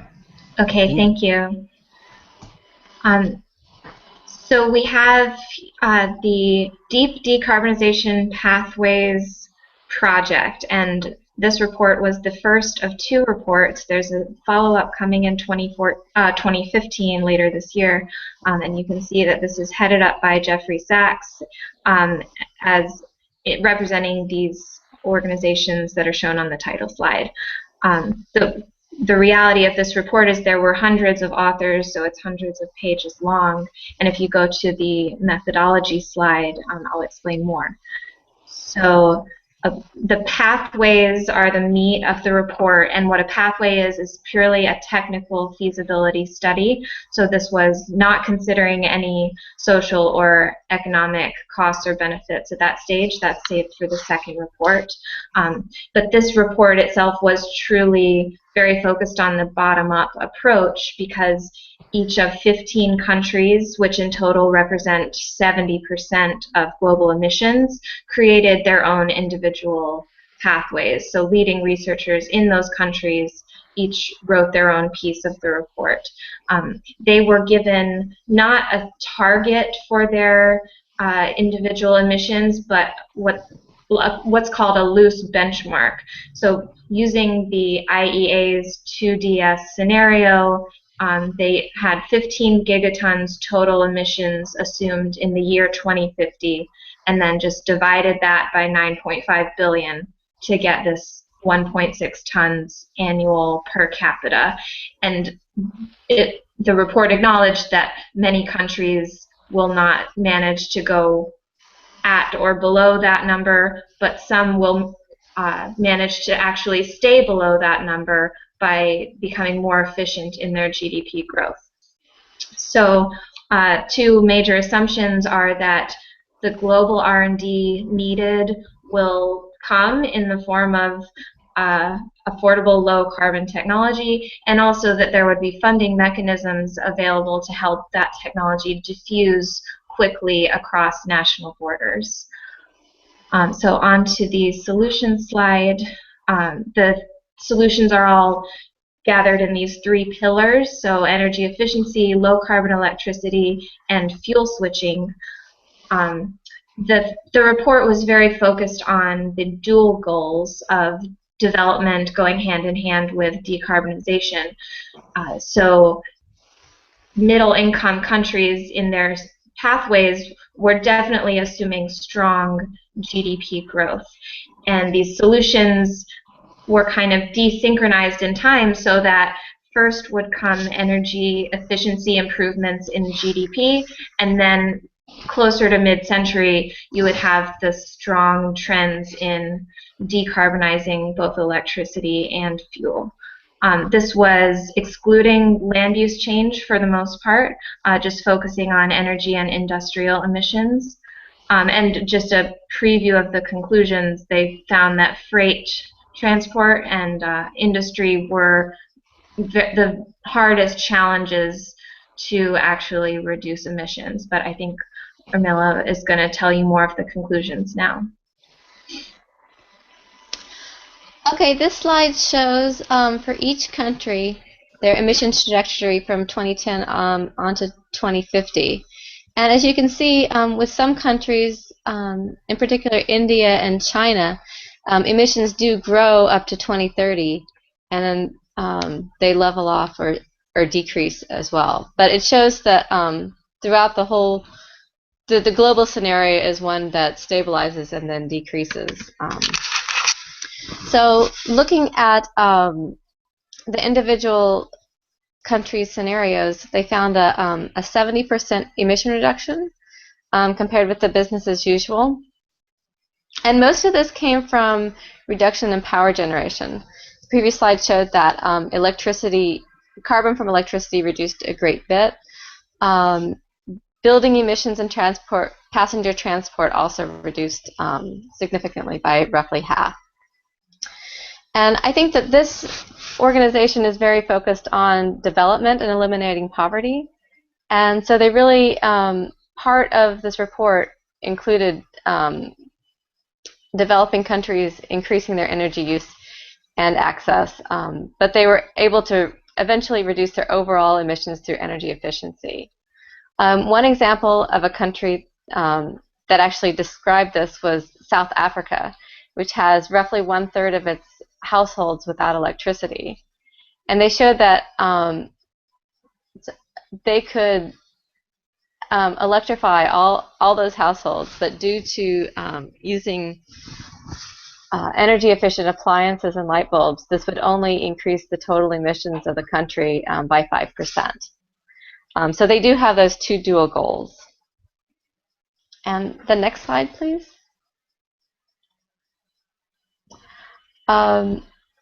As Anna mentioned, they looked at a range of potentially feasible technologies.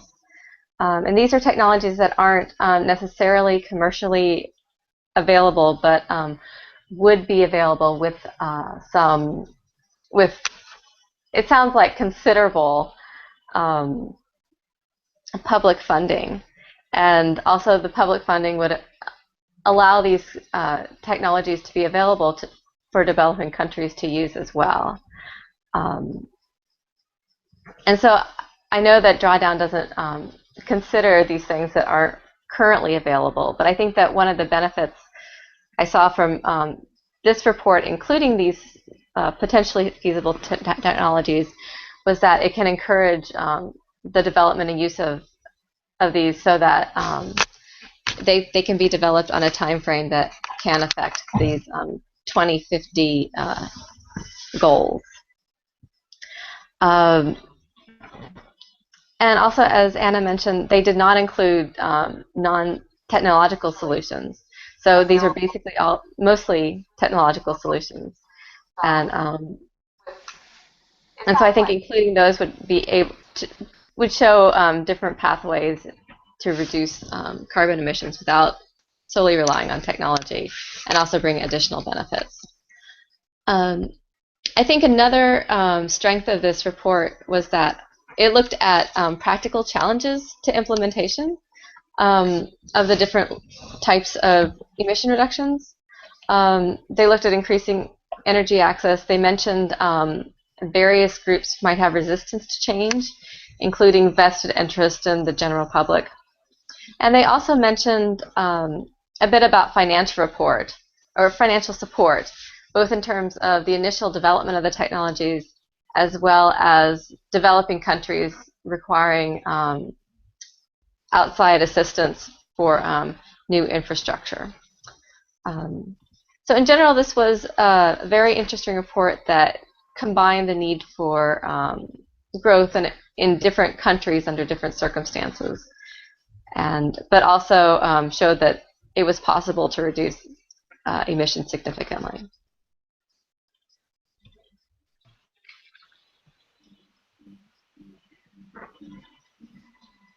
I think that's it for us, so thank you. Great, thank you. That was an excellent report. And who's next up, Amanda? Mamta. Mamta. Okay, so we have 3 more. Okay, so we're cutting into a little bit of our third coffee or fourth coffee break. But let's just get through these last three, and then we'll have a shorter 10-minute break, and then we can get back online for the next session. And Mamta, yep. Can you start? And I can post your slides as well. Just give me one moment. Thank you. This is from Mamta and Rachel, who wasn't able to join us today.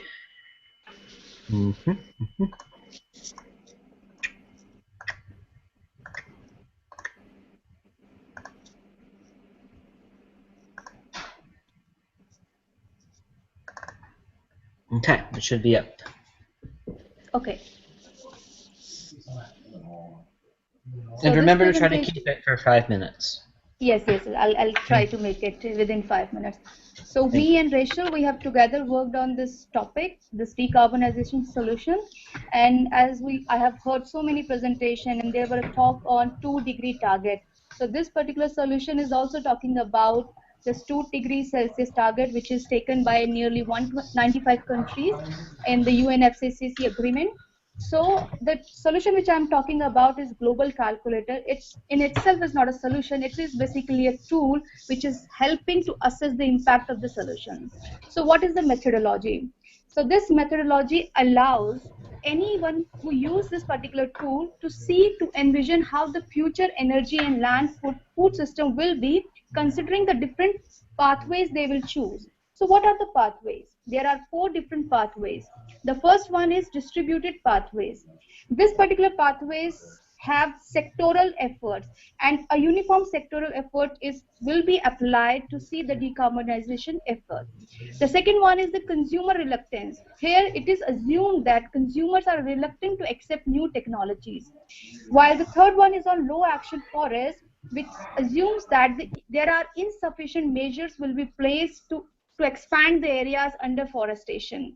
While the fourth one is consumer activism, which is just opposite to reluctance, that here the consumers will actively appreciate the newer technologies, and they will try to adopt, not only to adopt the new technologies, but also try to inherit the behavioral change which is required for those changes. Thank you. The next slide.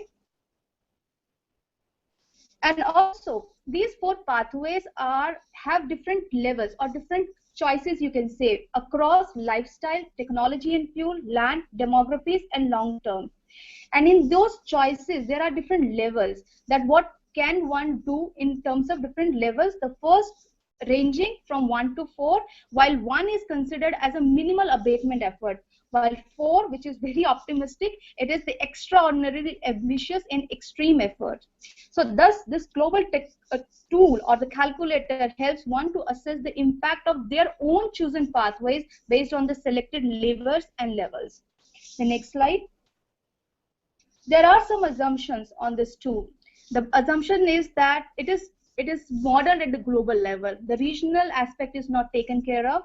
It is totally a physical-based challenge, so a physical-based modeling. So any analysis which is qualitative in terms will not be taken care of in this tool. And year 2011 is taken as a base year, while the choices are with reference to year 250 and year 2050, and also whatever you will do between 2011 to 2050, you can see the impact beyond that in century 2100. And this particular tool is best suited to exploring longer term scenarios. I'm saying the 2100 year, and not the short term scenarios. And it is also assumed that whenever there is a demand for energy, there will be sufficient fossil fuels will be available. And yes, this is highly quoted in the report that there are sufficient fossil fuels to meet the demand globally of the entire population. And their land use are prioritized. They say that we know that there are minimum land which is not under cultivation. The priority to the second, which is left for cultivation, is for food, and the third one is for forest, and the fourth one, whatever land which is available, leaving all these 3 options above, should go to the bioenergy technologies and bioenergy based forestation, agriculture, and all these things. Next slide. as I'm saying that this is not a solution. This is basically a tool who is monitoring the impact of those solutions. So it is largely, it is providing you a holistic picture. So it is covering all the solutions from transport, building, manufacturing, and all those what are listed here. So next slide. So what are the conclusions? So in one line, or the strongest message of this tool is that it's a quantitative approach. So far we have been talking in qualitative terms, but this is for the first time, or tools like that have the advantage over other qualitative analysis, that you can easily quantify your efforts, whatever effort in terms of low carbon world you want to see. You can see that how those activities and initiatives will lead to a change in future. And it is a starting point to UNFCCC 2 degrees Celsius target. It is based on simple physical modeling of energy, land, and food system. And yes, as I've said, that it is normally it's an assumption that, okay, if you're talking about low carbon, it means there is some sort of a compromise on the lifestyle. But this is not the case.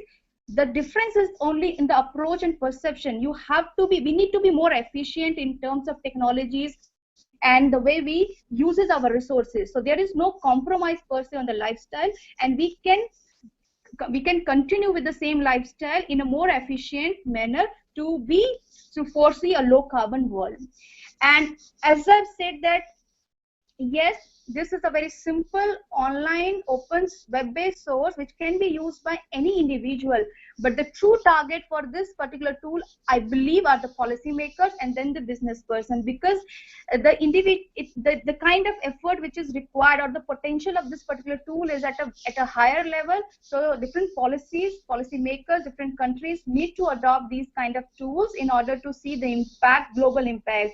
And I searched into the Google and I came to know that many countries have started making their own calculators, and they are very much liking this concept. So India, China, Bangladesh, they all, obviously developed countries have started, but these developing countries are also doing the same. So what do we really want? Do we want a business as usual, or do we want a consumer activism in order to see a low carbon world? Next. So what we can learn in terms of strength, we have seen that we got exposed to a new tool, the global calculator. It is totally free, interactive, and open source tool. And it is a universal tool, which you can say that without any differentiation of geographies or economy, the tool can be used by any country, anyone in any part of the world. So there is no differentiation in that.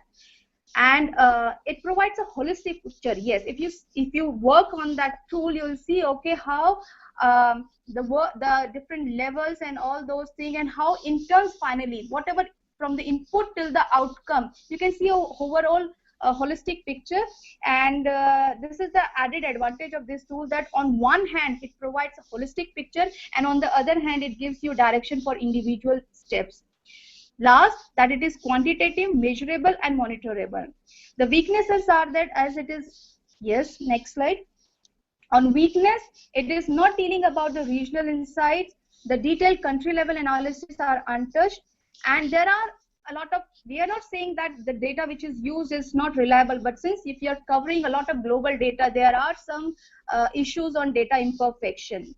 This is one of the important thing is that it is a linear model. So there is no scope that if any user who is using this tool have any queries, you cannot put that queries in the system and get the feedback. So there is a lack of that feedback. There is a lack of in-depth electricity balancing, and somewhere it is assumed, or it is perceived as a reader that maybe you are overstating the use of bioenergies and all those concepts, and they have not considered the global water balance in the modeling.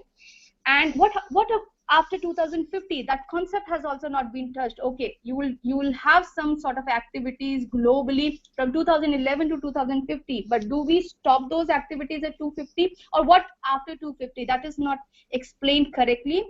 And there are a lot of issues on cost, fixed assumptions, and selected greenhouse gases have been used for modeling, but there are other potent greenhouse gases which are left. So all these issues are some of the weakness, but on a whole, we can say this is a tool, have a wider applicability. Yes, thank you.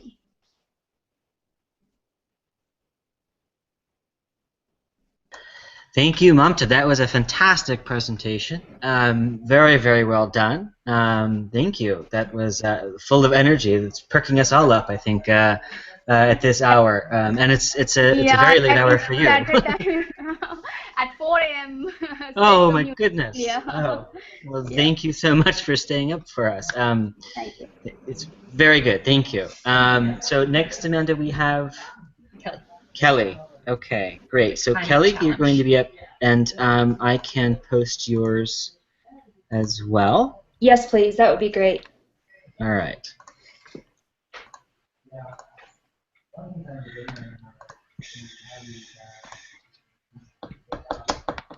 Okay, so while you're doing that, Chad, I'll start. I had a really hard time with this book. I don't know if you read the report, Amanda or Chad, but man, I had a really hard time with it.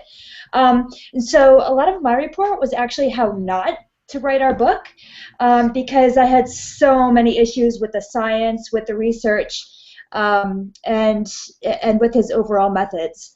So if you want to go on to the next slide. So I did the 101 solutions to global warming. This was basically an entire carpet bomb of all the different methodologies and things that we could do, from from farming to awareness to activism.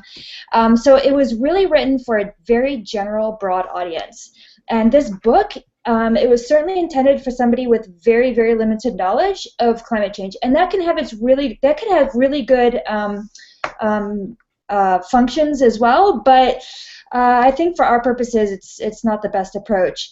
It did touch on a number of actions and solutions, but it was never in depth, and most of the sources were all collated data, so there were no primary sources on his own.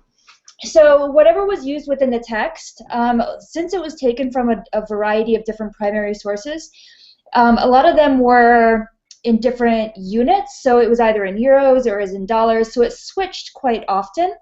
And the big assumption was, let's just start something because eventually the technology will come down and the price will come down. And that's a really big assumption and a really big leap of faith that you can actually hope will happen. Okay, Chad, next slide. Okay, so this is what we saw on George's report from McKinsey. So the solutions in taxonomy, what I did like was that they were scaled. They're scaled solutions to individual, family, household, community, governments, transnational organizations. So it went from the absolute individual person up to the entire globe. And across sectors, it went from calculating your carbon footprint, diet, transportation, clean energy, activism, awareness, and farming, and many, many, many other things in addition to that. So it had biking, it had high-speed rail, electric cars. So there are all sorts of different solutions. It just never went in depth enough to actually get decent data. Okay, next slide. Okay, so the conclusions. What I really liked about this is that the book was really optimistic, and so it had the parlance throughout the entire thing was, yes, let's do something. It was quite energetic. There was always some type of optimism in whatever it was. But it was also really informal, which it can be good in a ways, but it was almost like talking to a very hippie uncle who lives out in the woods and you don't see him at a family reunion very often. Like that was the feel that I got. Like he would talk about, we're in a big pickle, and you just don't want to see those in that kind of words in scientific reports. And the other thing that really turned me off was that it had this religious connotation to it, and I prefer something more secular. I mean, for a variety of reasons. It doesn't matter what you believe, but when you start off a section saying that the universe was created because God got pregnant and out came a universe, the rest of the book is kind of tainted with this skepticism of the validity and the veracity of the actual writing. So I really didn't like a lot of the things that he had to say about the book. But in addition to this, a lot of the things were conflated. So positive feedback loops were conflated with tipping points. Some of the science wasn't backed up. It was whatever was stated as scientific fact is in fact a theory. A lot of the things were overemphasized and repetitious. Opinions were interspersed with facts. Global warming was conflated with climate change, and I think that needs to be teased out. And so, you know, I did have a bit of a hard time with the generalization of the book. So, yeah, I got really pretty dim on this book, and it was a lot of how not to write it. But okay, next slide, Chad, if you would. So what we can learn. Definitely go to the primary sources. Whatever was here, I think he didn't do his fact-checking all the time, and there needs to be some definite nuances of how to communicate climate data with particular audiences. And with this, I think it was a little bit too general for particular audiences, and it definitely had a spiritual religious slant that is definitely going to turn some readers off. So just to keep those things in mind as we write would be good. And the message was definitely quite diluted. It really wasn't in depth by any means. But that being said, I did like that he did touch upon different community members that aren't normally mentioned in solutions, such as musicians and artists. So, yeah, bit dim on it, but overall, I think there's a lot that we can learn from it. Thanks.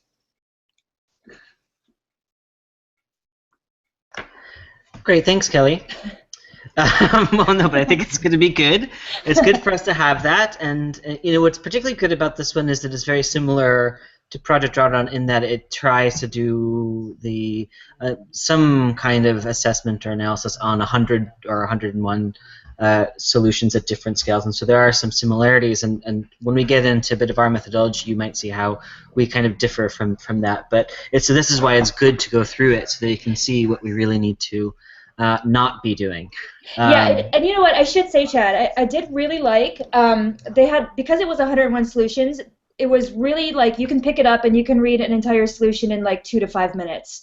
So I did like how short the sections were and that you can actually learn something quite quickly. So that was good.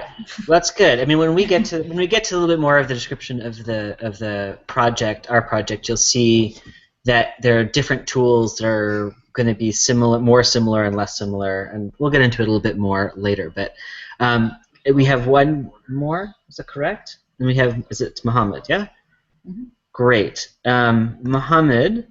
I will share your presentation, and then after that we'll take a short break.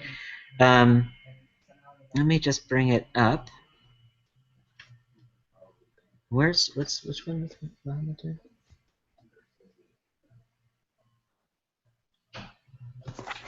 The Greenpeace Energy.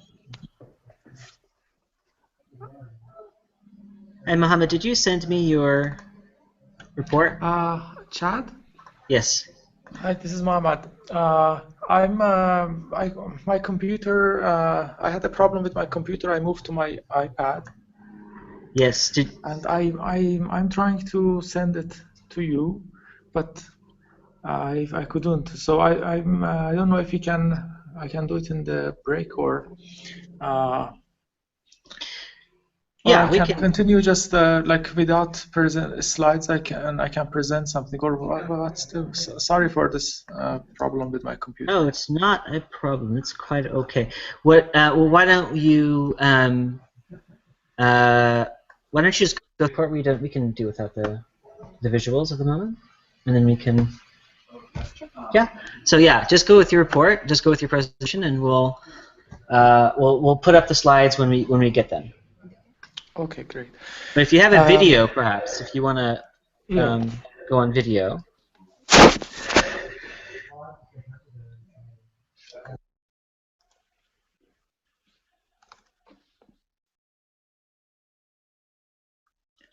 Hi, everybody. Hey. This is with 12:35 here, midnight. I'm a bit sleepy, but I will try to be focused. Sorry for the inconvenience with my presentations, and this report that is called Greenpeace Energy Revolution or Evolution. They have this revolution / evolution, their choice of word, and it was authored by Greenpeace International in collaboration with European Renewable Energy Council and Global Wind Energy Council. The project manager and lead author was Sven Teske, and they have also published some scientific articles based on this, and also previous. This is the 4th edition of the report, and it is like 340 pages, and published in 2012. But the main model was developed in an institute called Institute of Technical Thermodynamics, Department of Systems Analysis and Technology Assessment in Germany, in Stuttgart. And the scope of this this report is the global energy system. There are 2 scenarios modeled in this project. One is business as usual, or the reference scenario, which reflects the continuation of current trends and policies, and the second scenario is, that's the main focus, is energy revolution, which is designed to achieve a set of environmental targets. One target is to reduce CO2 emissions from energy use down to the level of below 4 gigaton per year by 2050. So they have not mentioned the ppm. Of course, it can be converted, but this is based on 4 gigaton per year by 2050 in order to hold the increase in global temperature under 2 degrees. So their goal is this 2 degree Celsius, and also the second goal is to globally phasing out the nuclear energy by 2050. And for the reference scenario, they use for the reference or business as usual scenario, they use the current policy scenarios published by the International Energy Agency in 2000, in this World Energy Outlook into 2011. And yeah. And then they have used the modeling framework, which is called MESAP, or MESAP Planet model. This was produced by a company called 721, and they are now this simulation model. It has inputs and outputs. The input is future shares of energy carriers, and energy demand. The energy demand is based on assumptions of population. So the drivers of this dynamics rates of change modeled in the system are population and GDP, demand for mobility, floor area, and of energy intensities per economic sector. And also the simulation model is representing the energy system, so it incorporates the network of different energy flows and energy conversion technologies. It is a target-oriented model. It seems not to be an optimization model, so it's a target-oriented simulation model, and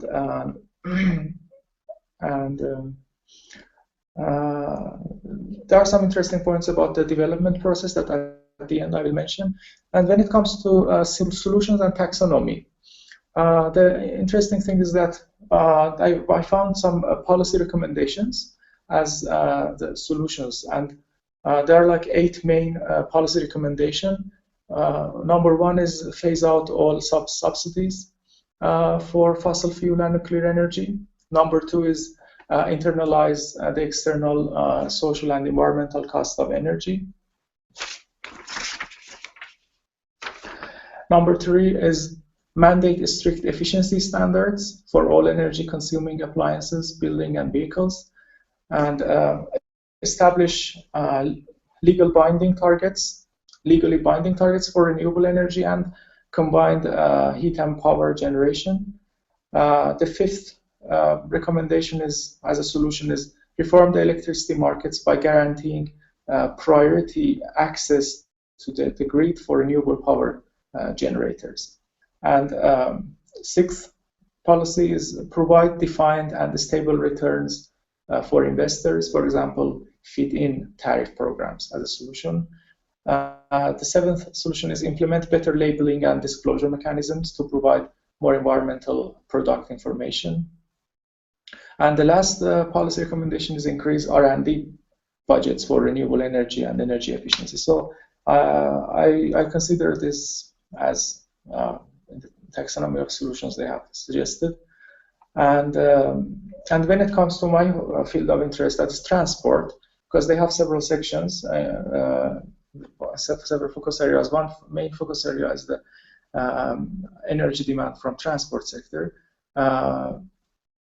There are some solutions like,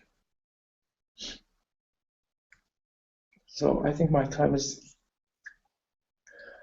I can, yeah, if you can just wrap up, maybe go to the what we can learn from the report, and then we can well, the report that you wrote is up, and we'll also be posting the presentation slideshows when you get them. So yeah, one thing that was interesting in this report is that their development process, they have created in the scenario development and maintenance of the project, they have created an interesting reporting tool that automatically integrates this, like the working groups working on different regions and countries, and also automatically creates executive summary. And so one thing was about how the main core simulation model was built, and also how this standardized process that they have developed for maintenance of this something called ready-to-print executive summary was interesting. So this made the process easier, and also they used a team of 20 scientists from for all regions across the world to review regional and also or country-specific scenarios to make sure that is basis that has a basis within the region. And I thought I was thinking about how Project Drawdown is going to like when it comes to database for the results. What are the mechanisms for visualize them, to visualize the results, and also automatically updated? That is also something. There were some lessons to learn from this project that I have highlighted here. Thank you for the attention. Great, thanks so much, Mohammad. That was good, great, and yeah, we are looking forward ourselves to working through the integration process and seeing how we design the database and the online platform, which will be that user interface down the line, and that's going to happen next year when we after all the research in the book has been produced. The database and the platform will be next on the agenda. And all of you will be invited and participant in trying to work through that down the line.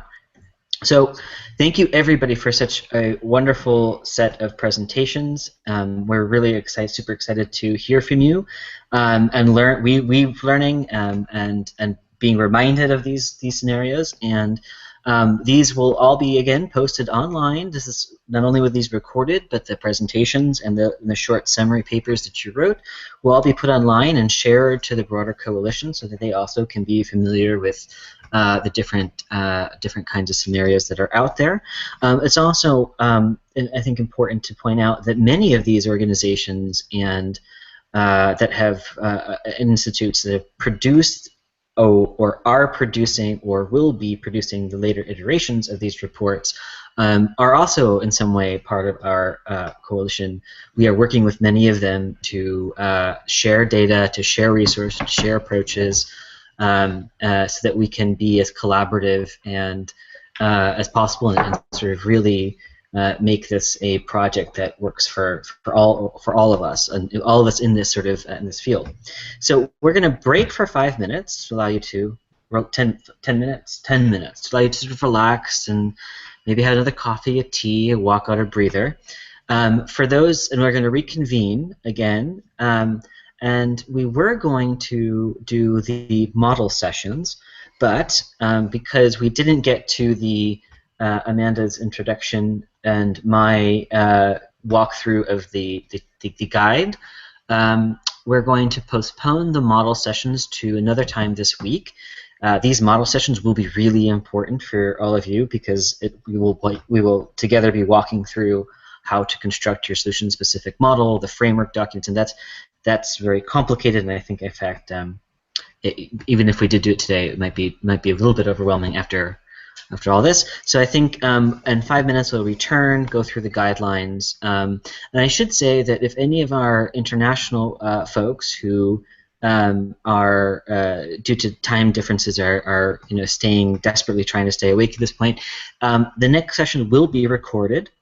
So you can retire and go to sleep, and then we will make sure you have the video available for you to look at as soon as possible later tomorrow when you wake up.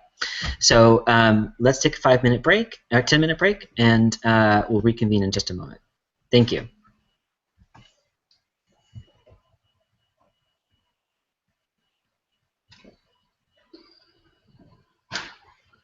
Oh my God.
VDI. Talk through your computer. You're on. Oh, I'm on video. And over there. Do you want this? Oh, I can't hear them. All right, welcome back, everyone. So we're gonna try to finish up here by 5 o'clock Pacific time. And I'm just gonna give an introduction of our project here, supplementing what Paul was talking about earlier. And then Chad's gonna briefly go over the guidelines. And again, we'll have a second session later this week on the models where we'll be able to go into the guidelines even deeper. And we'll be sending out information on exactly when that is as soon as we know. All right, so diving in here, drawdown we define as the point at which greenhouse gases in the atmosphere reach their peak and then begin to decline on a year-to-year basis. So it's important to note here that we're talking about the concentrations of greenhouse gases, not the emissions. So a lot of the graphs that were shown from decarbonization scenarios showed emissions peaking, whereas we're actually talking about parts of peaking at probably somewhere between 425 and 475. We don't know, and coming back down again. A little louder. Okay, great. So moving on to the next slide here.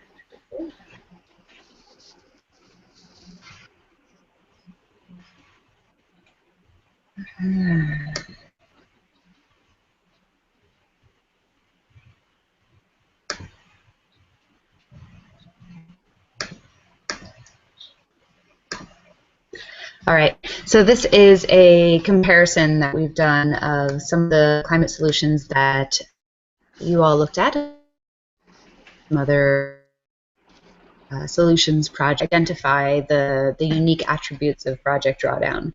So you'll see there's 3 different buckets here. One is the way that we do our analysis, the second our communication, and the third our framing.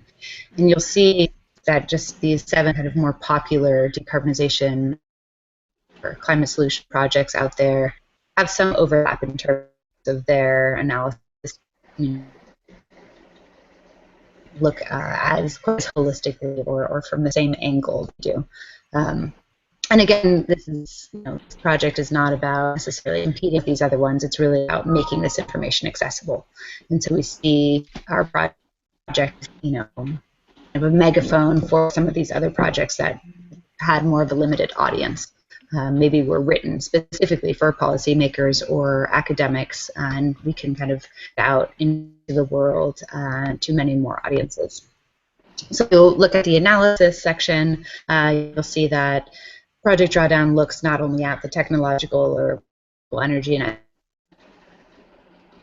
solutions, but also at solutions, and a couple of the other solutions do, solution project there as well. We also look at analysis when it's available for the solution. So we try to stress that. Obviously, not every solution has complete life cycle analysis done on it, but in that case, we'll point out that it hasn't done. So that's part of our project is we're not only showing what is available in terms of the research, but also where the holes are in the research. And I think it'll be helpful for our kind of more academic audience that we're focusing on. The next one is scalable, proven solutions. So we stress solutions that are already underway. As Paul was mentioning earlier, this is a reflection of what the world is already doing. We'll also have the coming attractions section where we'll look at solutions that need some more R&D. So those will be included, just not kind of highlighted quite as much. And then finally, in terms of the analysis, we're looking at a bottom-up analysis. So even though we have this target of drawdown, we're not doing the analysis in a way that says, what will it take to get to drawdown by a certain year? Unlike some of the other solutions that say, what will it take to reduce emissions 80% by 2050 or something like that, and then they kind of backcast from there. We're just trying to see what the literature says out there about these different solutions and build our model from there. And then in terms of communication, this is kind of in the long term. This project will be very dynamic and interactive with our website. It's coalition vetted and shared, and trying to make it as accessible to as many audiences as possible. And then in terms of the framing, this drawdown target is different, and the stress around cascading benefits that a lot of the solutions result in increased health and wealth of humans and communities and ecosystems, and that part of the communication is really important. And then also framing it as an investment instead of a cost, and looking at multiple agency levels, so looking at beyond just kind of what you can do around the house or what can utilities do, looking at everything in between. Utilizing the research that you all did and presented on this morning will make the graph even more robust. It's kind of a work in progress, but a way to understand how Drawdown is different than other solution projects out there.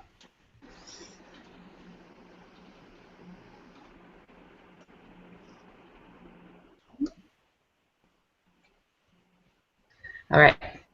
So there's this tendency to look for the silver bullet in a lot of different kind of climate solutions communications out there right now. We've seen it in this report done by some Google engineers last fall about renewable energy. We see people talking about population in this way, even about low carbon diets and eating more meat, where they just look at one solution and they say, this alone isn't enough to save us. And it's just, it's so siloed and kind of stuck in the old thinking that got us into this mess in the first place.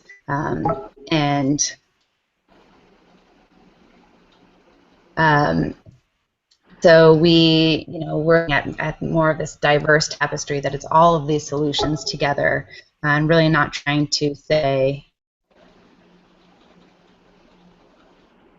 in the other, but that they all are valid and part of this kind of eco-solutions, this more diverse approach.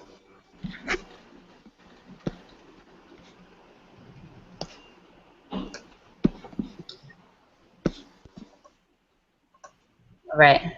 So this is, a collection of our solutions.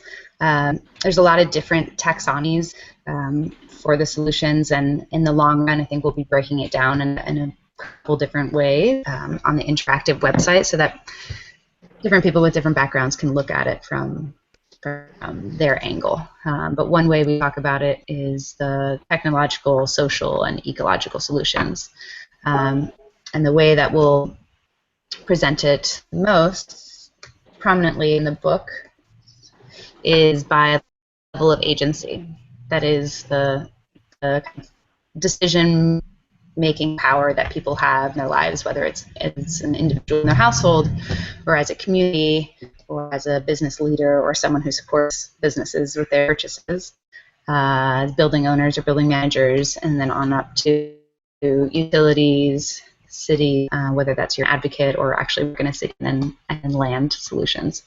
And this is a unique taxonomy. It's not broken up by, energy solutions and then the biosequestration solutions. They're kind of somewhat woven here. And we found that, in our ultimate goal of empowering, inspiring people to see the information and have access to the information around solutions, this is a great way to kind of focus in on these various audiences and give them a place to focus within our longer list.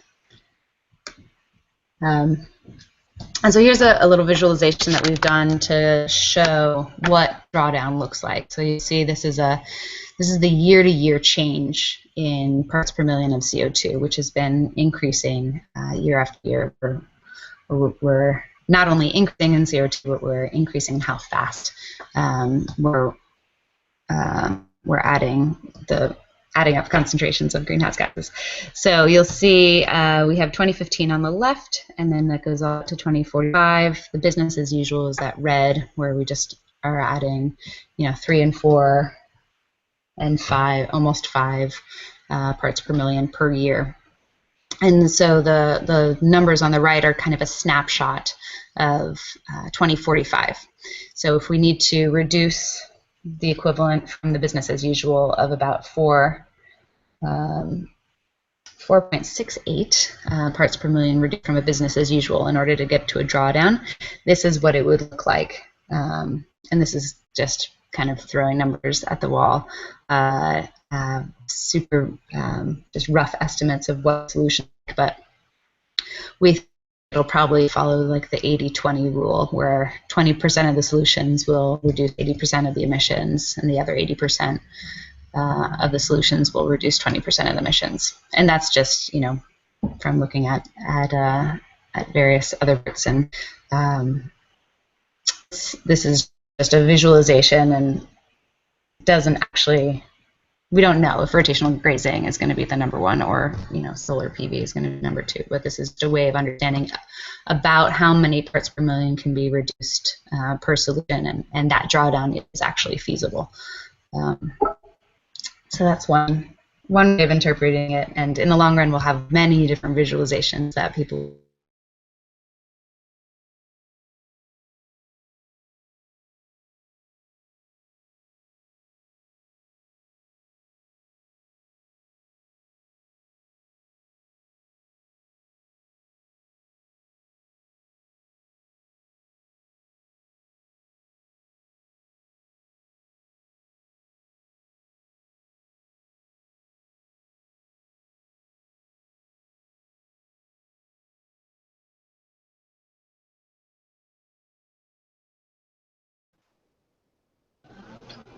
Hello, Amanda. Can you hear me? Because we lost sound about 30 seconds ago.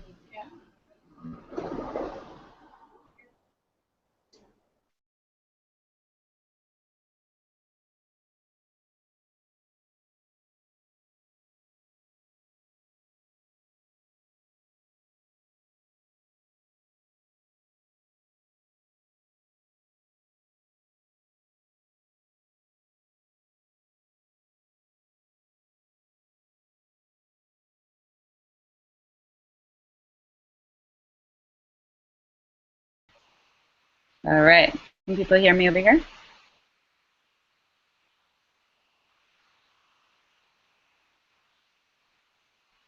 Great. Excellent.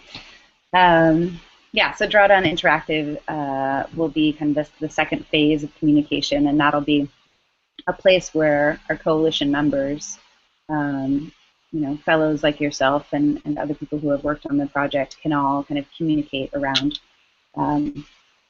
the research and build off of it.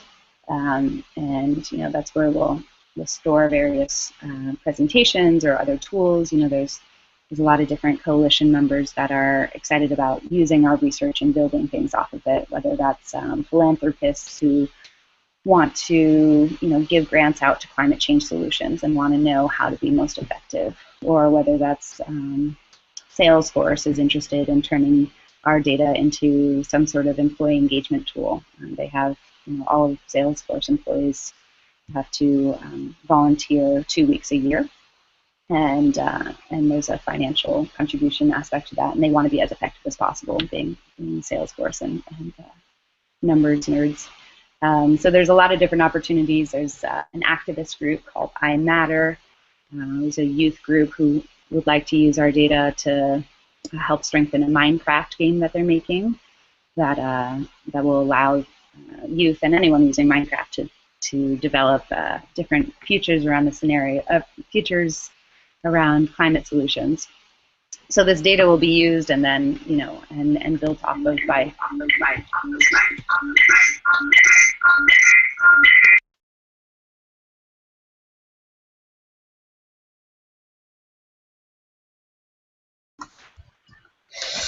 Sorry about that.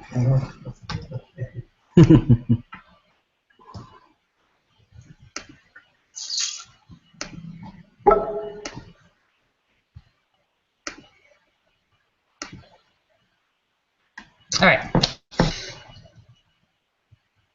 So our coalition will be kind of amplifying this data and running with it. And you know, like Paul said earlier, we don't even know the ripples that will come off of this research, and we're really excited to hear ideas from you and for you to help grow the coalition in whatever ways you can imagine. And we've done some kind of mock-ups of what the book might look like. We're looking for kind of a delightful and engaging, though scientifically based and easy to understand numbers that people can walk away and kind of in a couple minutes understand a solution from a different perspective, and read about some surprising facts or historical anecdotes that maybe they didn't know before. And then the website will complement that with how to actually take that next step on that solution. And I think that's about it. Yeah. Okay. Does anyone have questions? Kelly, you're on mute. Yeah, I'm working on it. Okay. So I have a couple questions. So when you mentioned the coalition, like I understand there's a whole host of individuals, but how do they all kind of fit together, and where is our interaction with those individuals, either short-term, long-term, deep? I mean, you might not even know the answer because it's kind of emerging as we come along. But yeah, I'm just wondering if you can talk a little bit about the rest of the coalition. Yeah, so there's the ones that you'll meet the first are the mentors who will be doing the lunch and learns. Okay. Then we have some scientific advisors who will be helping with the review process. So we'll be interacting with them as well. And then, I have a question on that. So I spoke with Mike Mann today, and he didn't know that he was on the scientific committee, so you might want to reach out with him and just let him know. Oh yeah, we haven't gotten to that yet, but thank you. Yeah, we talked to him last fall, so he probably doesn't quite remember. But yeah, once we move into that phase, definitely we will reach out to him. Thanks for that. Yeah, and then what other members? So there's the Scientific Advisory Board, which Mike Mann is placed on, though he is also sort of has agreed to be a general advisor of the project. So we've kind of put him in that category, though he kind of crosses over a few. So there's the Scientific Advisory Board, there's the Board of Advisors, which is sort of a high-level group of individuals from all over the world who are, real climate leaders throughout in the field. We have partners, which are institutions, universities, NGOs, nonprofits, even government agencies that are collaborating with us in several ways, not only to help recruit fellows like yourself and this group, but also to help us through the review process, to guide us through the research methodology and approach, and to generally participate in spreading the results and the products after they get completed. We also have Carbon Council members, and these are members of industry, policymakers, foundations, other organizations who actually are gift givers. They provide a membership fee, and they act as a sort of help fund and support the project, and get to interact as well with the fellows and with the research. And for example, one of the mentors that will be doing a lunch and learn, Paul Valva, is a Carbon Council member. So you guys will be interacting with him later in the summer. And then we have yourself, the fellows, and over 100 volunteers who are part of the coalition. And those are, I think, the broad buckets. So again, advisors, scientific advisors, partners, Carbon Council members, fellows, and volunteers. And it's something along the lines of 200 plus partners so far. And our aim, of course, is to make that coalition even broader and broader based and more diverse, in fact. I mean, the more diversity we can bring to the table from across the world, the better we feel. So we're always trying to engage more partners and expand the coalition broader and broader and broader. And how you will interact in the course of your immediate fellowship, many of them will be accessible to you either through us or directly. You can just email various people and just contact them for data sources, for advice, for whatever you might need. And they will then in turn help us through the review process. So when you submit your reports, we will take it for a preliminary review and then send it to an external review, which they help us find external reviewers. And then beyond, if we think to the future, you, as we like to say at Project Drawdown, you are a fellow. Once you're a fellow for life. We don't. There's a term period in which you do core research for us, but it goes on beyond. So we are most happy to have you part of the coalition in future events that we hold and bring everybody together, and these will be conferences and events and so on down in the years to come.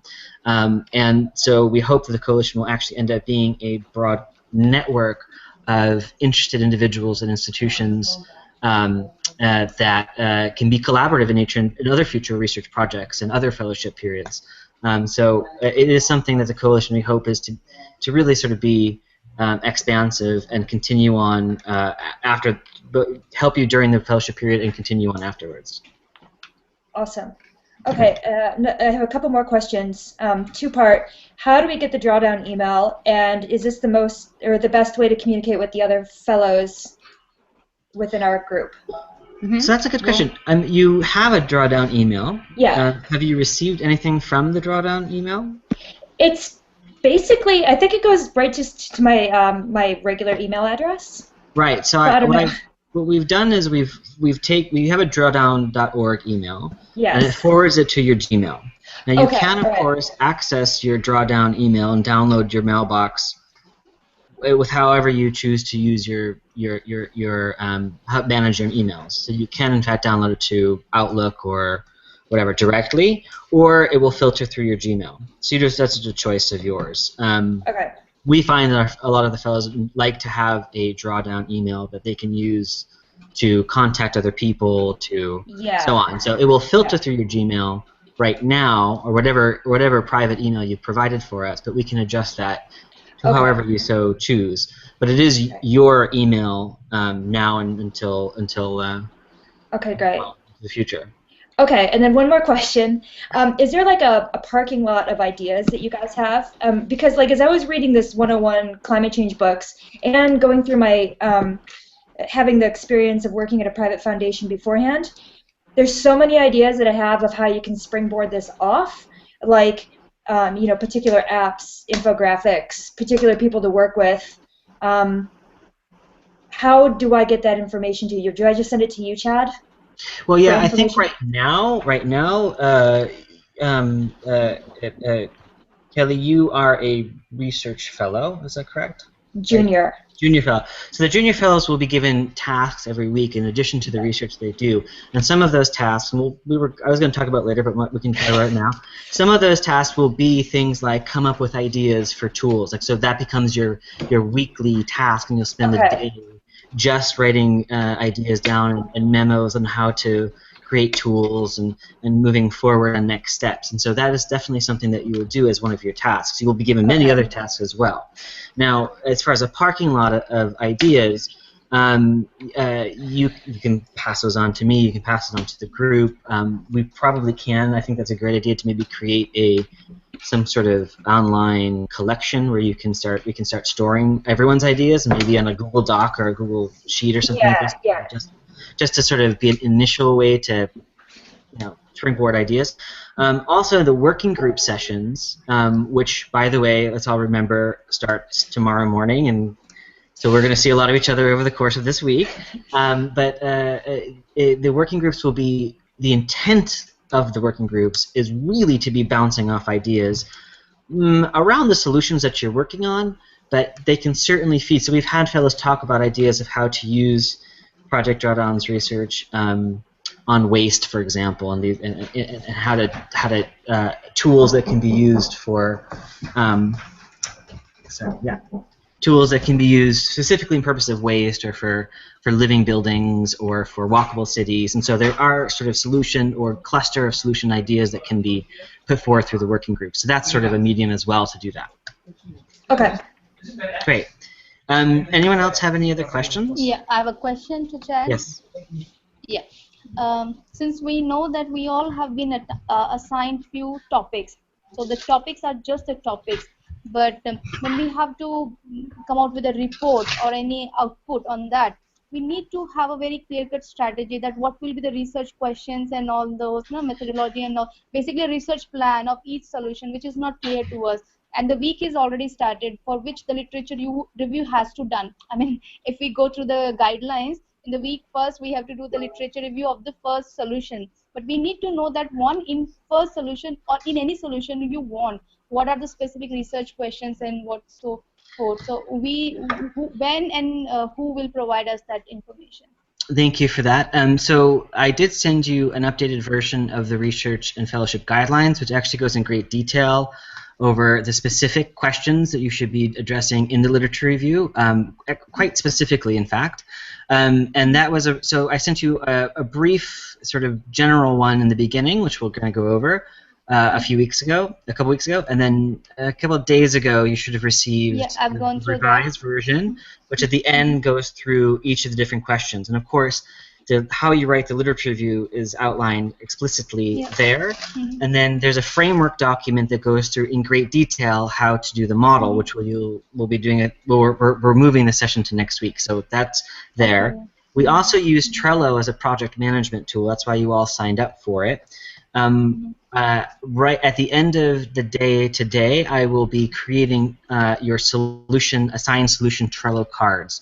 And this goes through a step-by-step check-off point in which you go through and can go through everything. And we'll also be uploading the rest of the docs, everything at the end of today. The reason we didn't want to do everything in advance of orientation is because we wanted to have this opportunity to go through the project, have you be slightly overwhelmed with all this information, and then kind of sit back with it, and then start the literature review tomorrow. And the literature review should be completed by this first week, but you can, of course, continue on into the early part of next week if necessary. You should be spending, particularly because this is the orientation week, it's a little bit odd. So once this happens, the next solution period after July break, you will have, I think you probably have a little bit longer period to work on the literature review. There's a little extra, there's a week extra in there, but this orientation period makes it a little bit more challenging. But again, as I repeat, we'll go over the guidelines in just a second when I put my presentation up, and we can go and talk about that in a little bit more. I hope that's okay. And then also you have the document, so if you have any specific questions about the document, you can always ask me. So does anybody else have any questions before for Amanda's piece, and I can then otherwise start with the guidelines? Where exactly is the email, like web view for the Drawdown email? Is it just drawdown.com/email, or like how do I access that? How do I access the Drawdown email? I mean, I'm getting all the stuff that's being forwarded automatically, but you said that I could go in and well, it depends on the browser. It depends on your tool that you're using. If you're using Outlook or Thunderbird, there's a way to download it, and you just need the password. And I can give you all the password offline. So if you do want to download to your its own Drawdown box, email me, and I will give you the password that is necessary for you to log on the first time. I don't want to give the password out. No, I don't know. I suppose I could. We could also create a specialized password for you. Okay. So just to be clear, so I think it's probably better to do an individual basis. So far, most people have preferred to be sent to their private Gmails. And it's also important to remember, of course, that for any of the Google sessions, you're using your Gmail to get connected, because other emails tend not to work. Right? Is that right? Amanda's our Google Hangout expert. He knows it all better than I do. So again, email me if you want that. Okay. Any other questions? Just a very general question, Chad. I'm just curious, how does Drawdown finance itself? You mentioned that the research specialists join a club by paying a fee, but did you receive a government grant, or are there philanthropists, or is there some other way that you finance all the work? Yeah, that's a great question, and one that comes up often. We are financed primarily through philanthropic donations from various foundations and individuals. We are partially also funded by Paul Falcon, who was as the founder. He and I provided some initial capital for the start. But primarily, yes, I mean, Amanda's the fundraiser, so she can probably speak more on it than I can. But yeah, so it's a combination of foundations, nonprofits, businesses, and individuals. We have an eclectic fundraising strategy. And then I just saw your question about the book. Yes, we're kind of exploring different opportunities right now for raising money through book sales. That might be through doing some sort of Kickstarter program where we do pre-sales of the book. We also have an offer from a very large publisher who's interested in the book. We want to ensure that it can be used by the most people and really be accessible to the most people. So we're trying to find creative ways of getting it out there to as many people as possible. And then we also have publishers overseas that are interested in purchasing the rights in different languages. So there'll definitely be some income coming through that.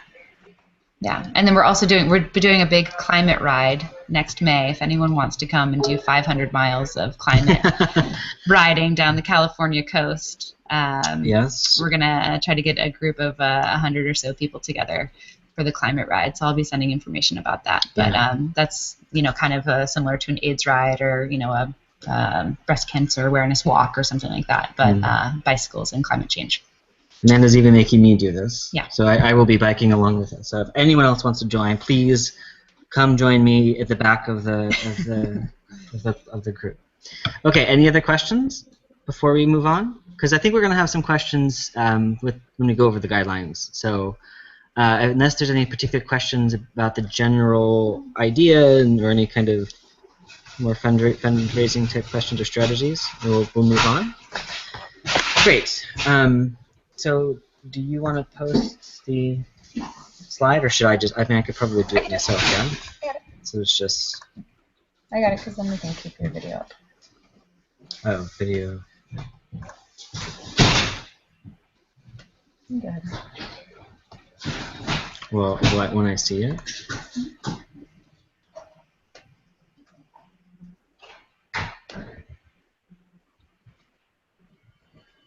So I guess there's some people who are not. Okay, so yeah, there's been some questions about what document one should be referring to and whatnot. Right now, I will be going over the guidelines doc that was sent to you, so you can probably be referring to that now.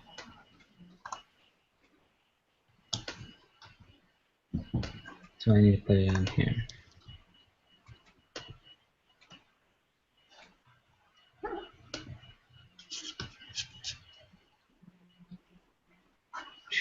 Okay.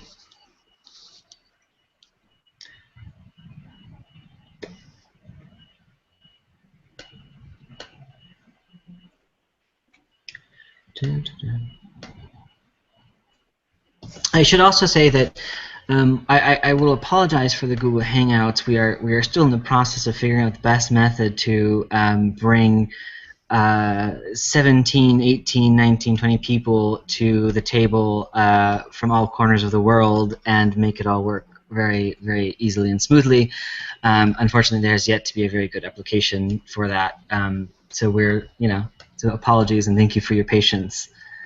I think you could probably just share mine. Okay. Yeah.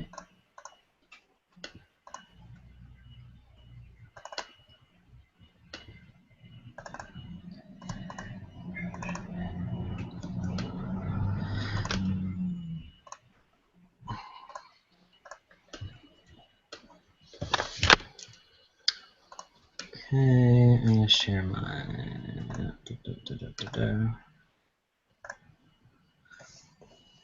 Okay, can you all see the presentation? Yep. Okay, great. So, to start with the research process itself, so we've broken up the. I'm doing it this way. Here, shaking through here. Okay. Oh, so you can see, so I can look.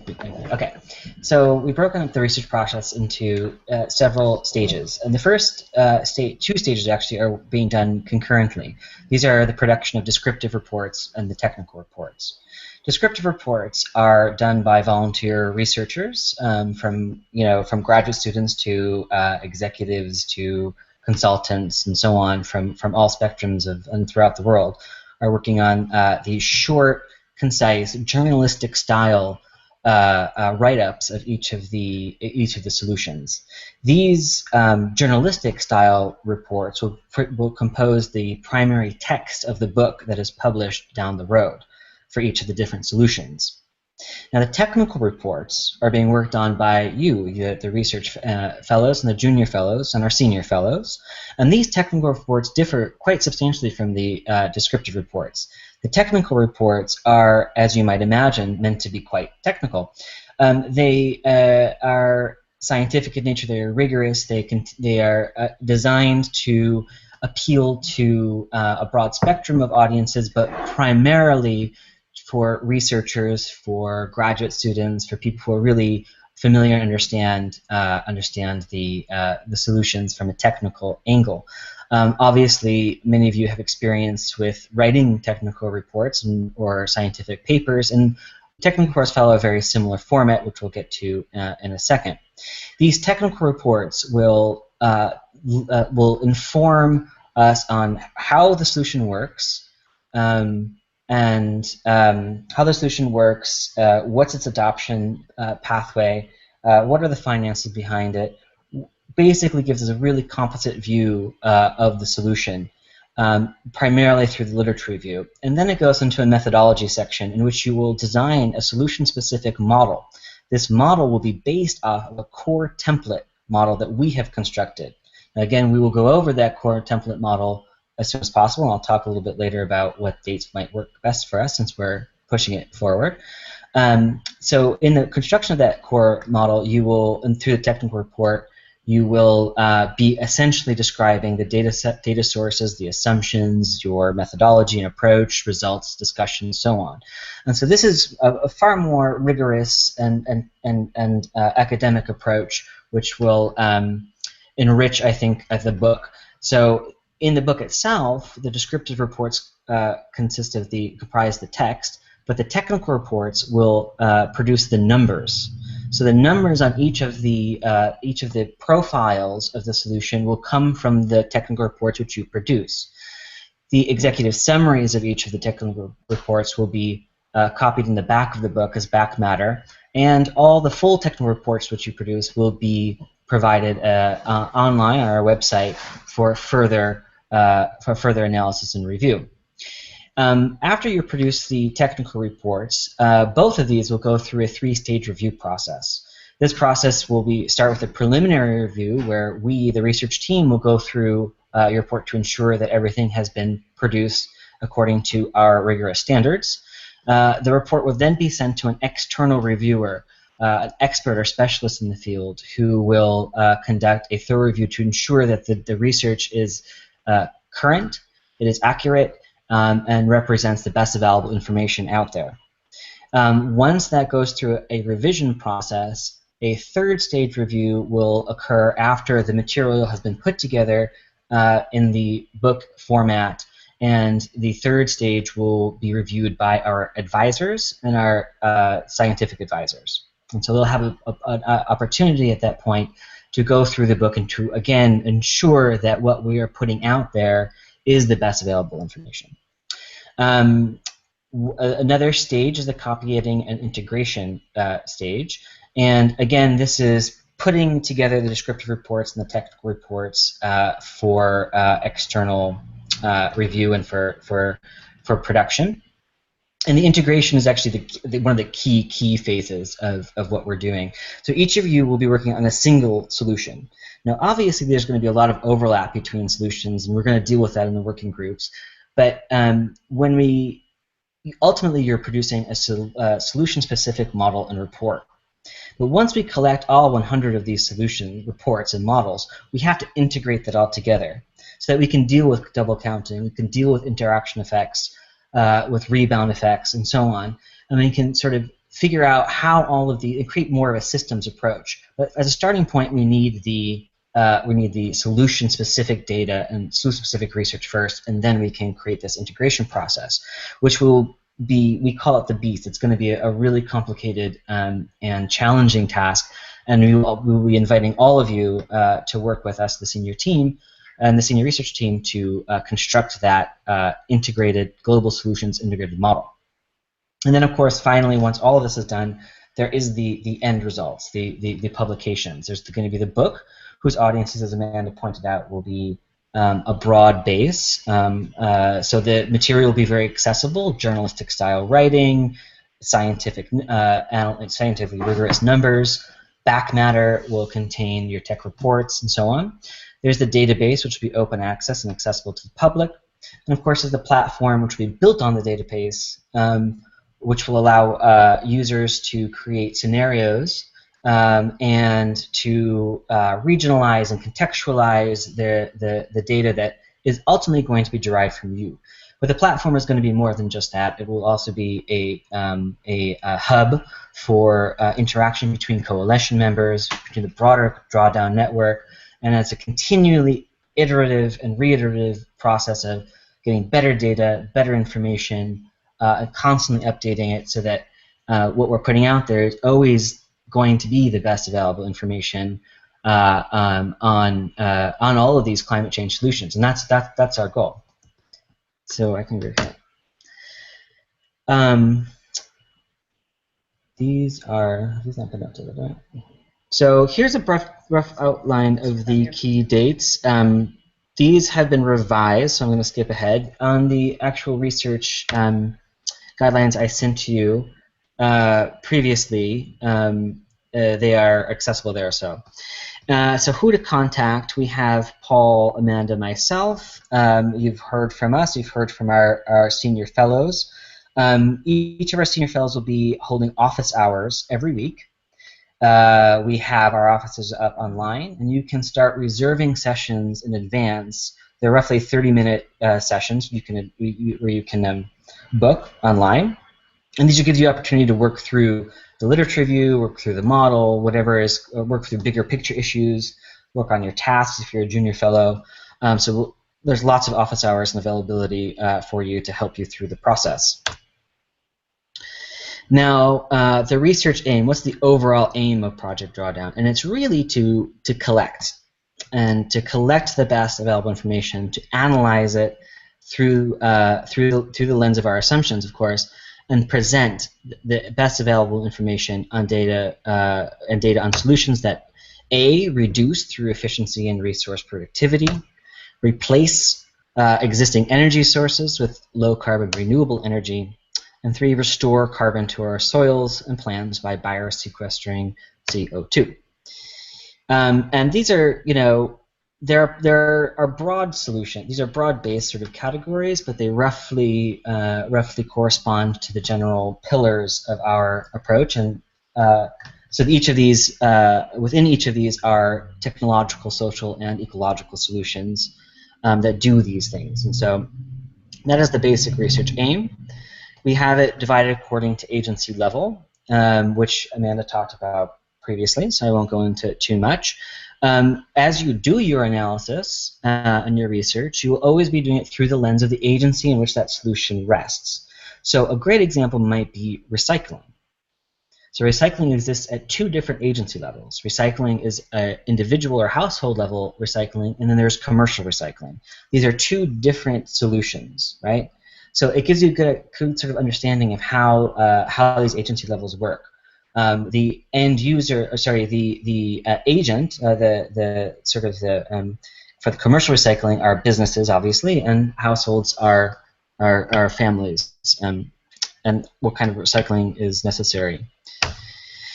So moving forward, we have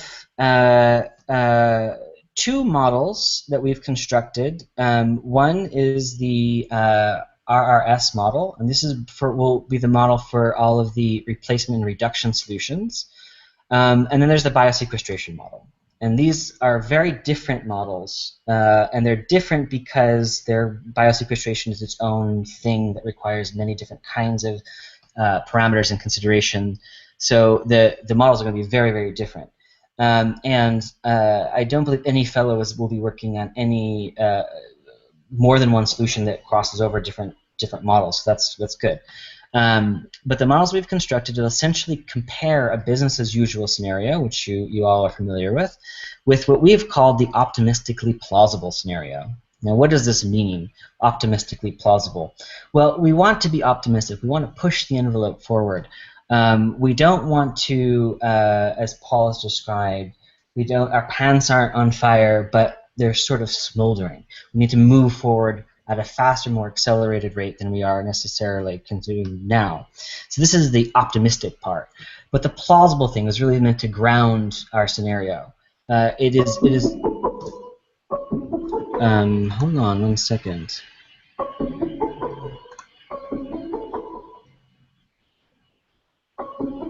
Mamta. Oh, okay. Sorry about that. We can text her. Great. Sorry. So the plausible really grounds it. So the plausible is meant to be, we don't want us to be creating wildly optimistic, wildly unrealistic future scenarios. It really has to be grounded in the data. So it has to be plausible. It has to be realistic in some way, as best as we can, because obviously we don't know what the future is going to look like. We can't create a truly realistic model. There are too many unknowns. There are too many factors going into play to create that kind of realism. But plausible. It has to be plausible. It has to be based on data, and has to be possible in the future. It's not something that's wildly unimaginable. And so we're going to be comparing the optimistically plausible with the business as usual. Each of you will ultimately end up creating your own optimistically plausible scenario. Okay, so as you go through the literature, you're going to be picking up a lot of data sources, you're going to be constructing adoption curves, and ultimately deciding on what your recommendation for an optimistically plausible scenario is for that given solution. Once all of those optimistically plausible scenarios or OPT scenarios, I should say, are created by each of you, they will be integrated together to create an overall drawdown optimistically plausible scenario in which all of these solutions are adopted at the levels in which you each recommend for your own solution-specific scenario. And that will be compared with a drawdown BAU scenario, which is based off the IPCC. So that's the basic framework of how the models will work. Key dates came. Key measures. All right. So there are roughly 3 broad measures which each of you will be researching. One is adoption. Adoption is really, really key, and really is the thing that grounds what we're doing. We essentially are trying to propose, based on current implementation and the best available data that suggests what each of these solutions could possibly grow to into the future, we're going to create a low, medium, and high adoption scenario based on the data. And we can get into that when we get into the models of how that actually comes about. But creating that adoption is key, because from that adoption, we're able to see on a unit-by-unit basis how many of these units of these solutions are being implemented. Now, units of adoption can be quite confusing. And we'll get into that again at the model session, but essentially each of the solutions, we are trying to do more of that bottom-up approach by figuring out, well, what is the unit of measure for adoption? And that can change based on many different kinds of solutions. So we are going to have a lot of different measures, like the 101 Global Solutions report. We will also be having a lot of measures, but we're endeavoring to make it as uniform as possible. So we're going to create adoption scenarios from which we can determine how many units of these solutions will be adopted by 2045 on a year-to-year and cumulative basis. From that, we'll be able to derive what the climate measures will be. And these are cumulative and annual emissions reductions, cumulative and annual PPM, and the annual rate of change in PPM of carbon dioxide, or carbon dioxide equivalent. And of course, we'll also be looking at financial measures, including cumulative first cost and cumulative net cost savings, lifetime NPV, and other measures, other financial measures that help us do that kind of analysis. And again, the goal is to create both a climate as well as a financial understanding of what that option scenario would look like.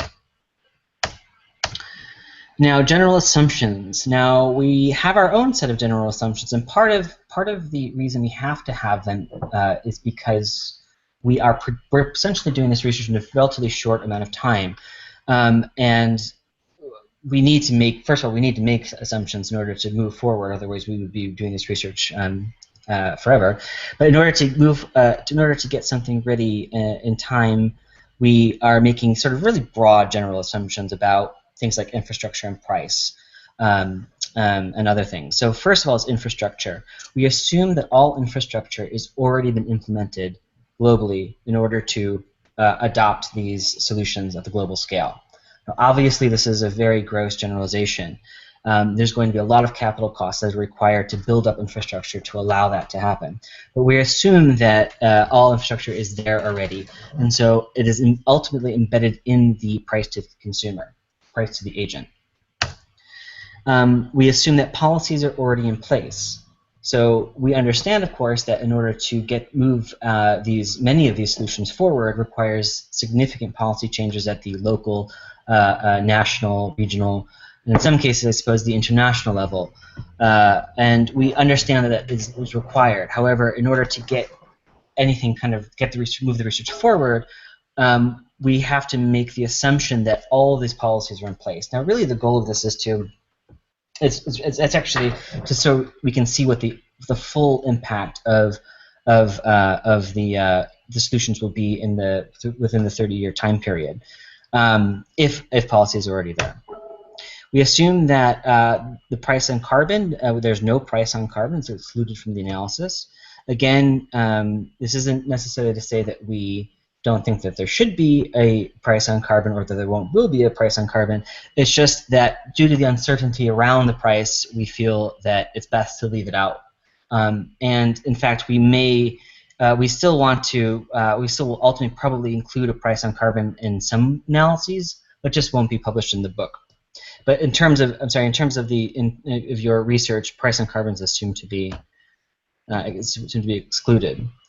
All costs will be incurred to the agent. So again, if this is an individual or if it's a community, it's the cost to the community, it's cost to the individual, cost to the building owner, it's cost to the city, cost to the utilities, and so on. The prices will be based on historical trends and learning rates. Really, we want to be as conservative as possible with the prices. And well, generally we want to be conservative prices with most of the data. And why? Because we want to err on the side of caution, and particularly with the prices, we would much rather have, in the end of the day, that for us the investment that's required for to adopt the solution, we'd rather have the price be too much than too little, to be on the conservative side. And then new solutions. We do know that there are new solutions in the works. We know that there will be solutions that will replace the current solutions that are on our list. But there's not enough reliable data yet on their implementation and on their impact to be able to include. These will then instead be included in the coming attractions section of our analysis and our book and our other materials. But we do understand that these new solutions will be available. Am I on mute? That's on my computer. Your role, the core research team, again, is to complete the technical report and model for each solution. And this includes, again, an extensive literature review, which needs to be current and complete. You need to collect data, and the best available data.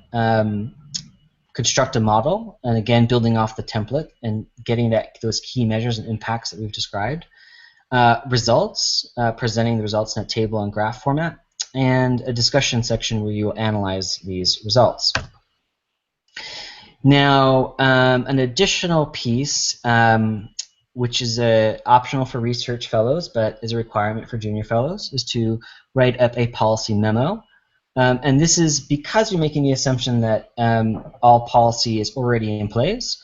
What a wonderful world it would be. But we realize that, of course, it's not, and policy is really essential to move a lot of these solutions forward. So writing a policy memo on possible implications, outlining key considerations, recommendations at local, national, international scales, and what we can do from a policy perspective to move these solutions forward. Now, in terms of the tools that you will have available, there's an additional materials toolkit, and this is an Excel sheet where you can collect important information that is tangential information on solutions like experts and fun facts, organizations, cascading benefits. These are other things that are outside of the measures that you'll be analyzing in the report that aren't included necessarily in the model construction itself, but are important to track. You will have used Trello, which is a project management tool, and question forum, which we've designed, and you'll all be invited to that. And again, your Trello cards will be posted this afternoon. We'll be using Zotero as a reference management and file storage system. You will all receive an invitation to use Zotero. The working groups, which again start tomorrow. Working groups that again start tomorrow. There will be brief sessions introducing sort of the concept behind them, but in future iterations they'll be much more intensive and interactive, and there'll be opportunities for you to collaborate with each other and bounce ideas off and sort of connect about how to overlapping solution and solution clusters. And finally, other tools, the coalition itself, we're here to help you throughout the process, both in accessing data, providing advice or feedback, and working through the model in any way we can. So that was really sort of a very quick walkthrough of everything because we're sort of running out of time, and I really did want to leave about 15 minutes for questions. So I have 15 minutes, so here we are, and if anybody has any, please let me know. I have a couple of questions. Sure. First, I wanted to say thank you for choosing Zotero because that's what I used for my thesis, and it's definitely the best one. I had a couple of questions about the descriptive reports. So are we going to be in contact with the people who are writing the descriptive reports for our solutions, or will we have access to those like as we're writing our reports, our technical reports? In the cases where we have existing descriptive reports for the solutions energy storage, for example, we don't have a descriptive report to give to you, but if we do have a descriptive report that's gone through a copy editing phase, we will be able to provide that, absolutely. And again, I should say the descriptive reports, they're produced by two sets of volunteer researchers. The first one does the core report, and the second one is an editorial volunteer. And we'll go through the report and revise it and make it ready for publication. So we do have a few of them that are ready to be given to you if it's available for your solution. Right. Okay, but you're not envisioning any sort of collaboration between, like, to sort of, I guess what I mean is to make sure that the framing of what's included in the solution is to reports. Well, yes. Yeah. So during the copy editing phase that I went over really quickly, we will be taking the descriptive report and the technical report, and they will be blended together by a professional copy editor, so that in the book publication, we'll be sure that the descriptive report reflects the core scientific research of the technical report. So there's going to be a blending of the two reports to make sure that everything is accurate and reliable, and there's nothing that's sort of disjointed. And of course, you'll be able to look at all of the final reports that will be published prior to publication as well. Cool. And then the other question that I had was about the integration. So does the fact that by a professional copy editor, so that in the book publication. Sorry. Does the fact that there's going to be a phase dealing specifically with things like rebound effect and double counting, should we deliberately not consider that when we're doing our models? I guess maybe that will be covered in the model session, but... That'll be covered a little bit more in the model session when we have more time to, and also probably in the working groups when we have more time to discuss it. You should, when you're constructing your model, you should always bear in mind that it will be integrated into a broader system. So as best as you can, anticipate what would be, where those crossovers might lie in advance, and to make those really, really explicit, then yes, you should. And when we construct, for example, we'll get into this more at the model, but you'll construct what we call the total addressable market. And it will consist of, in some cases, it might consist of one or two solutions, for example. In other cases, it might be, for example, the energy grid consists of a number of renewables and fossil fuel energy sources. So the total addressable market might consist of multiple solutions or one or two solutions, however it might be. And in that case, for example, we're already going to have to think about how all of those different solutions in the total addressable market are going to be interacting together. So from the beginning, you're always going to be thinking about integration. And again, during the working groups, much of the discussion is going to be how we want to deal with integration down the road. Okay, so it's more of like a pointed out rather than subtracted out. Yes, exactly. The subtraction will be done in the integration process. Okay, great. Thank you. Hello, Chad. Yeah, Delton. How much literature has been collected for us already? Have the researchers accumulated a library of reports and papers, or do we accumulate that quickly in 1 week? Well, given your solution, there's two answers to that. I mean, we don't have a large library ourselves of reports and data for each of the solutions. No, we were partially chosen because we assume that you have a deep familiarity with the solutions that you are working with, and can get access to those reports and data, and are familiar with the research process that you can quickly get to that.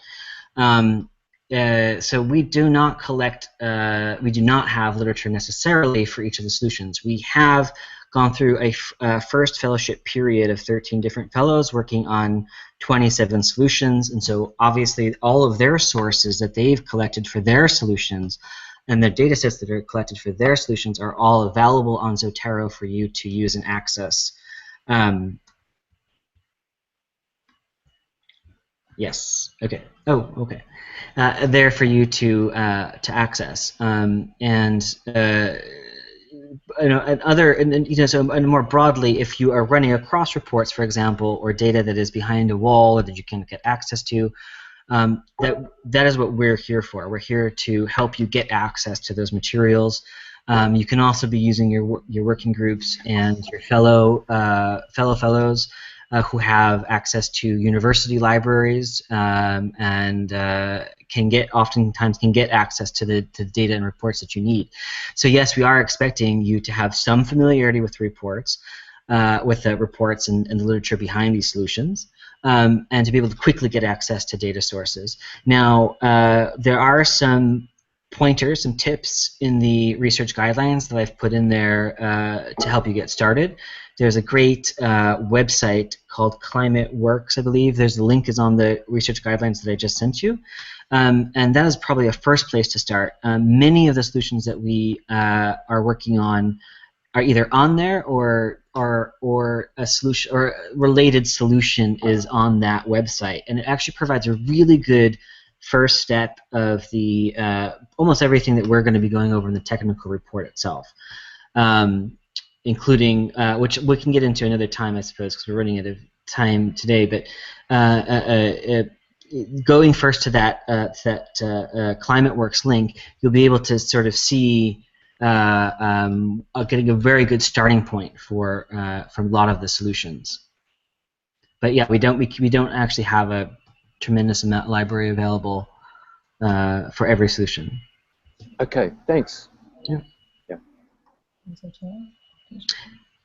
Yeah, so yeah, they know Zotero. So there's a reference guide on how to collect references in Zotero. which will be sent out along with your Trello cards. So it'll be on there, so you can quickly log on and be part of the Project Drawdown group and have access to all of that. So any other questions?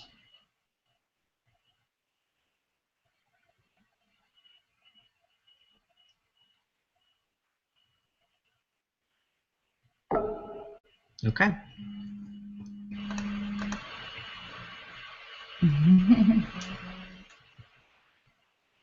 Okay, great. Well, Alisha's knitting. Okay. Well, if there's no other questions, we can probably end. Sure. Thank you all for sticking through a very long day with us. I can guarantee you that we will not have what has it been? 7 hours? 7-hour days all again. In the future, we'll be having hour-long sessions here and there, and so this is going to be the longest session for us. So don't worry. Just as a reminder, tomorrow we have working group sessions for renewable energy. We have working group sessions on Thursday and on Friday. You have the schedule of events.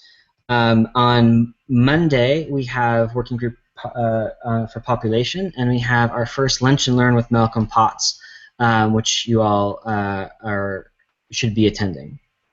So unless there's any final questions, you can also feel free to email me at any time to answer any further questions, but look out for an email about the next model session review. And unless there's anything else, we'll see you, the energy folks, tomorrow morning.